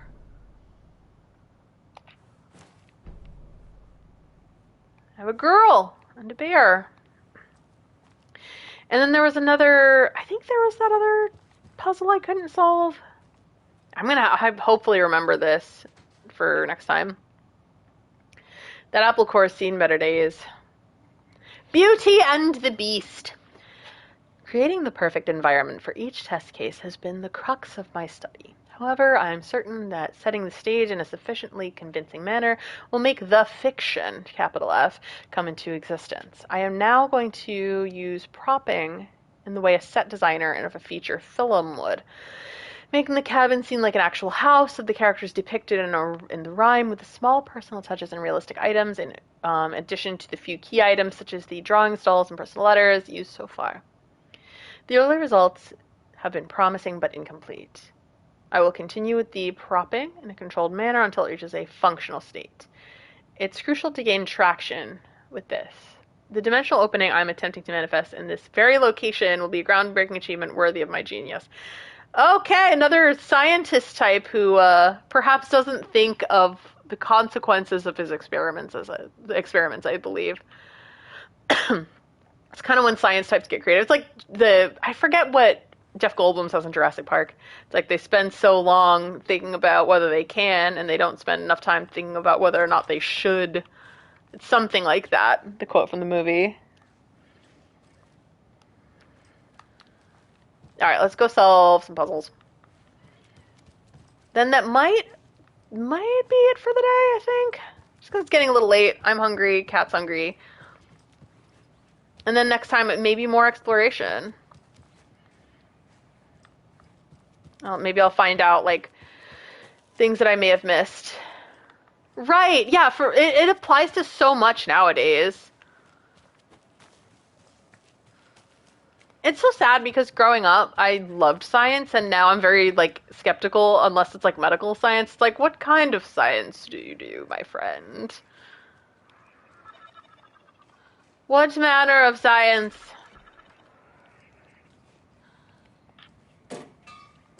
Chum pad. Ah. Well, thanks for coming, Cole. I think I'll probably bring this to an end soonish, but I would like to solve this first and then find a place to save. So let's look at the rhyme again. A young woman, eager and smart, so the girl, she ventured into the woods. Oh. Where's the girl? I did just get the girl. Yes, the maiden. Okay. The Beast Slayer, king of the forest, stole her heart. Together they now lived. So maybe the bear? Yeah.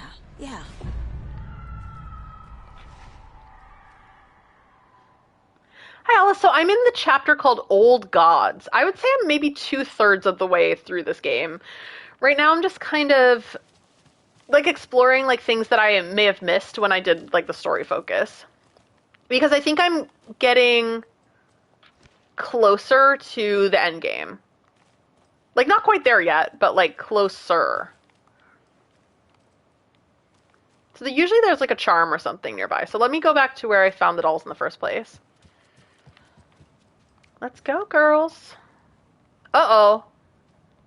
That's new. Okay. Yes, that's the metal in reality. That's definitely a great plan. What a plan. Sorry. Yeah, I don't know. The hunger. It bites. Oh! But, ah! Scream because my inventory is full. Oh no, I do use the trauma pads. Maybe I'll get rid of the swan. Oh no, wait, why don't I put it here? And why don't I use it? Not the 5. The 1. Unless can I combine it? Just equip it, just use it. What the? I pressed the button. I pressed that button. Sorry. I'm just pressing the wrong button constantly. How's that? Oh, I guess it's, oh. I feel dumb. No, I shouldn't have equipped that. Okay, I feel stupid. I feel real stupid. Okay. I do not want to have my medicine equipped. But you know what? Sure. Charm. What the hell? Sure. One way or another, it got addressed. But then there are definitely dangers outside.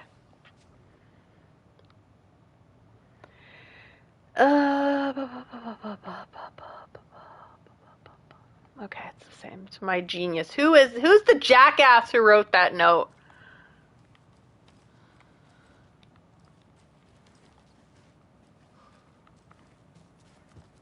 What jackass has been messing with reality? So there might be a bear or more wolves, but usually every time reality changes, like there's always some new danger. And there's some kind of, onyx ichor covering the floors now. Who's gonna clean that up? Who's gonna do it? Okay. There's gonna be some kind of danger, but right now, my priority is to find a place to. Yeah, a break room. Break room will do it, I think.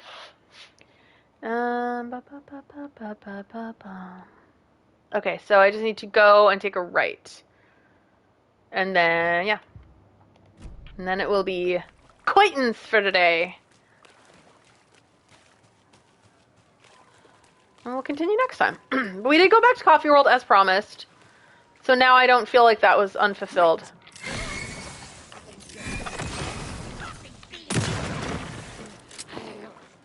Oh, girl! Motorcycle club.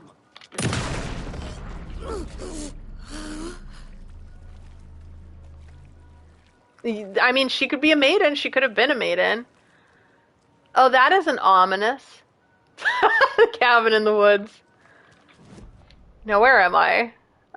Okay, so I continue kind of straight. I take a right, and then a left, I suppose. Right, and then a left. There we go. There's the path. Ugh.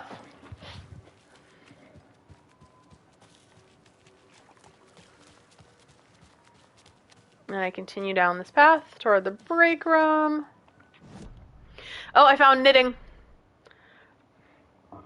I'm going in the opposite direction that I want to go to. But there is a knit situation here. Which usually means there's some goodies.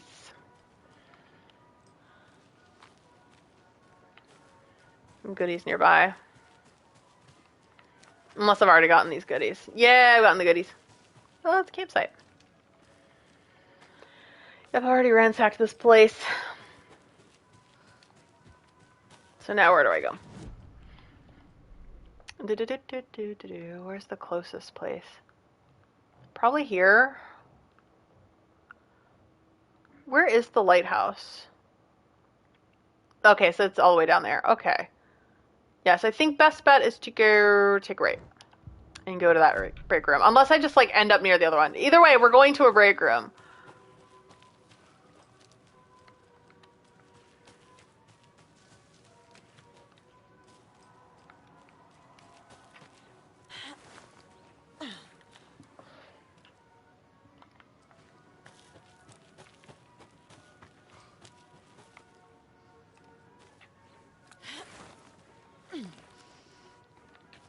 Aha! Do I see a comforting light?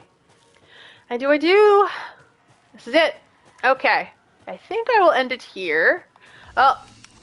America. Sorry. So a little quick save, and then we'll do the long save. Save over this one. I don't know why I've kept this save in room 665. Who knows? Save just now. Yep. Okay, so I think that is all I kind of want to address today.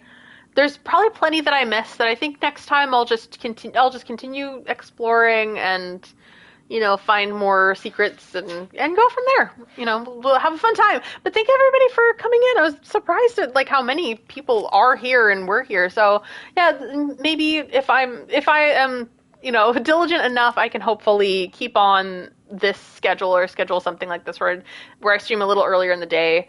I figured that like I think it's starting to get better for me to stream a little less late because it was like stopping me from being able to sleep. So, and hopefully I'll be back in in the longer run. There will be a few weeks this month where I won't be able to stream because I have a friend's wedding in 2 weeks. And I'm going to see my dad the following week, so I will not be able to stream those weeks. But I'm hoping to start to get on a better schedule than I was on. And again, apologies for disappearing for 3 months. But I did spend some time earlier in the stream kind of explaining what happened there. Like, I spent a month on a costume, got sick, got allergies right after getting better from being sick, and then woke up, and then my foot gave out again. So kind of like the house of cards came tumbling down, I think. But appreciate everyone's patience, and thank you all for joining today. Bye!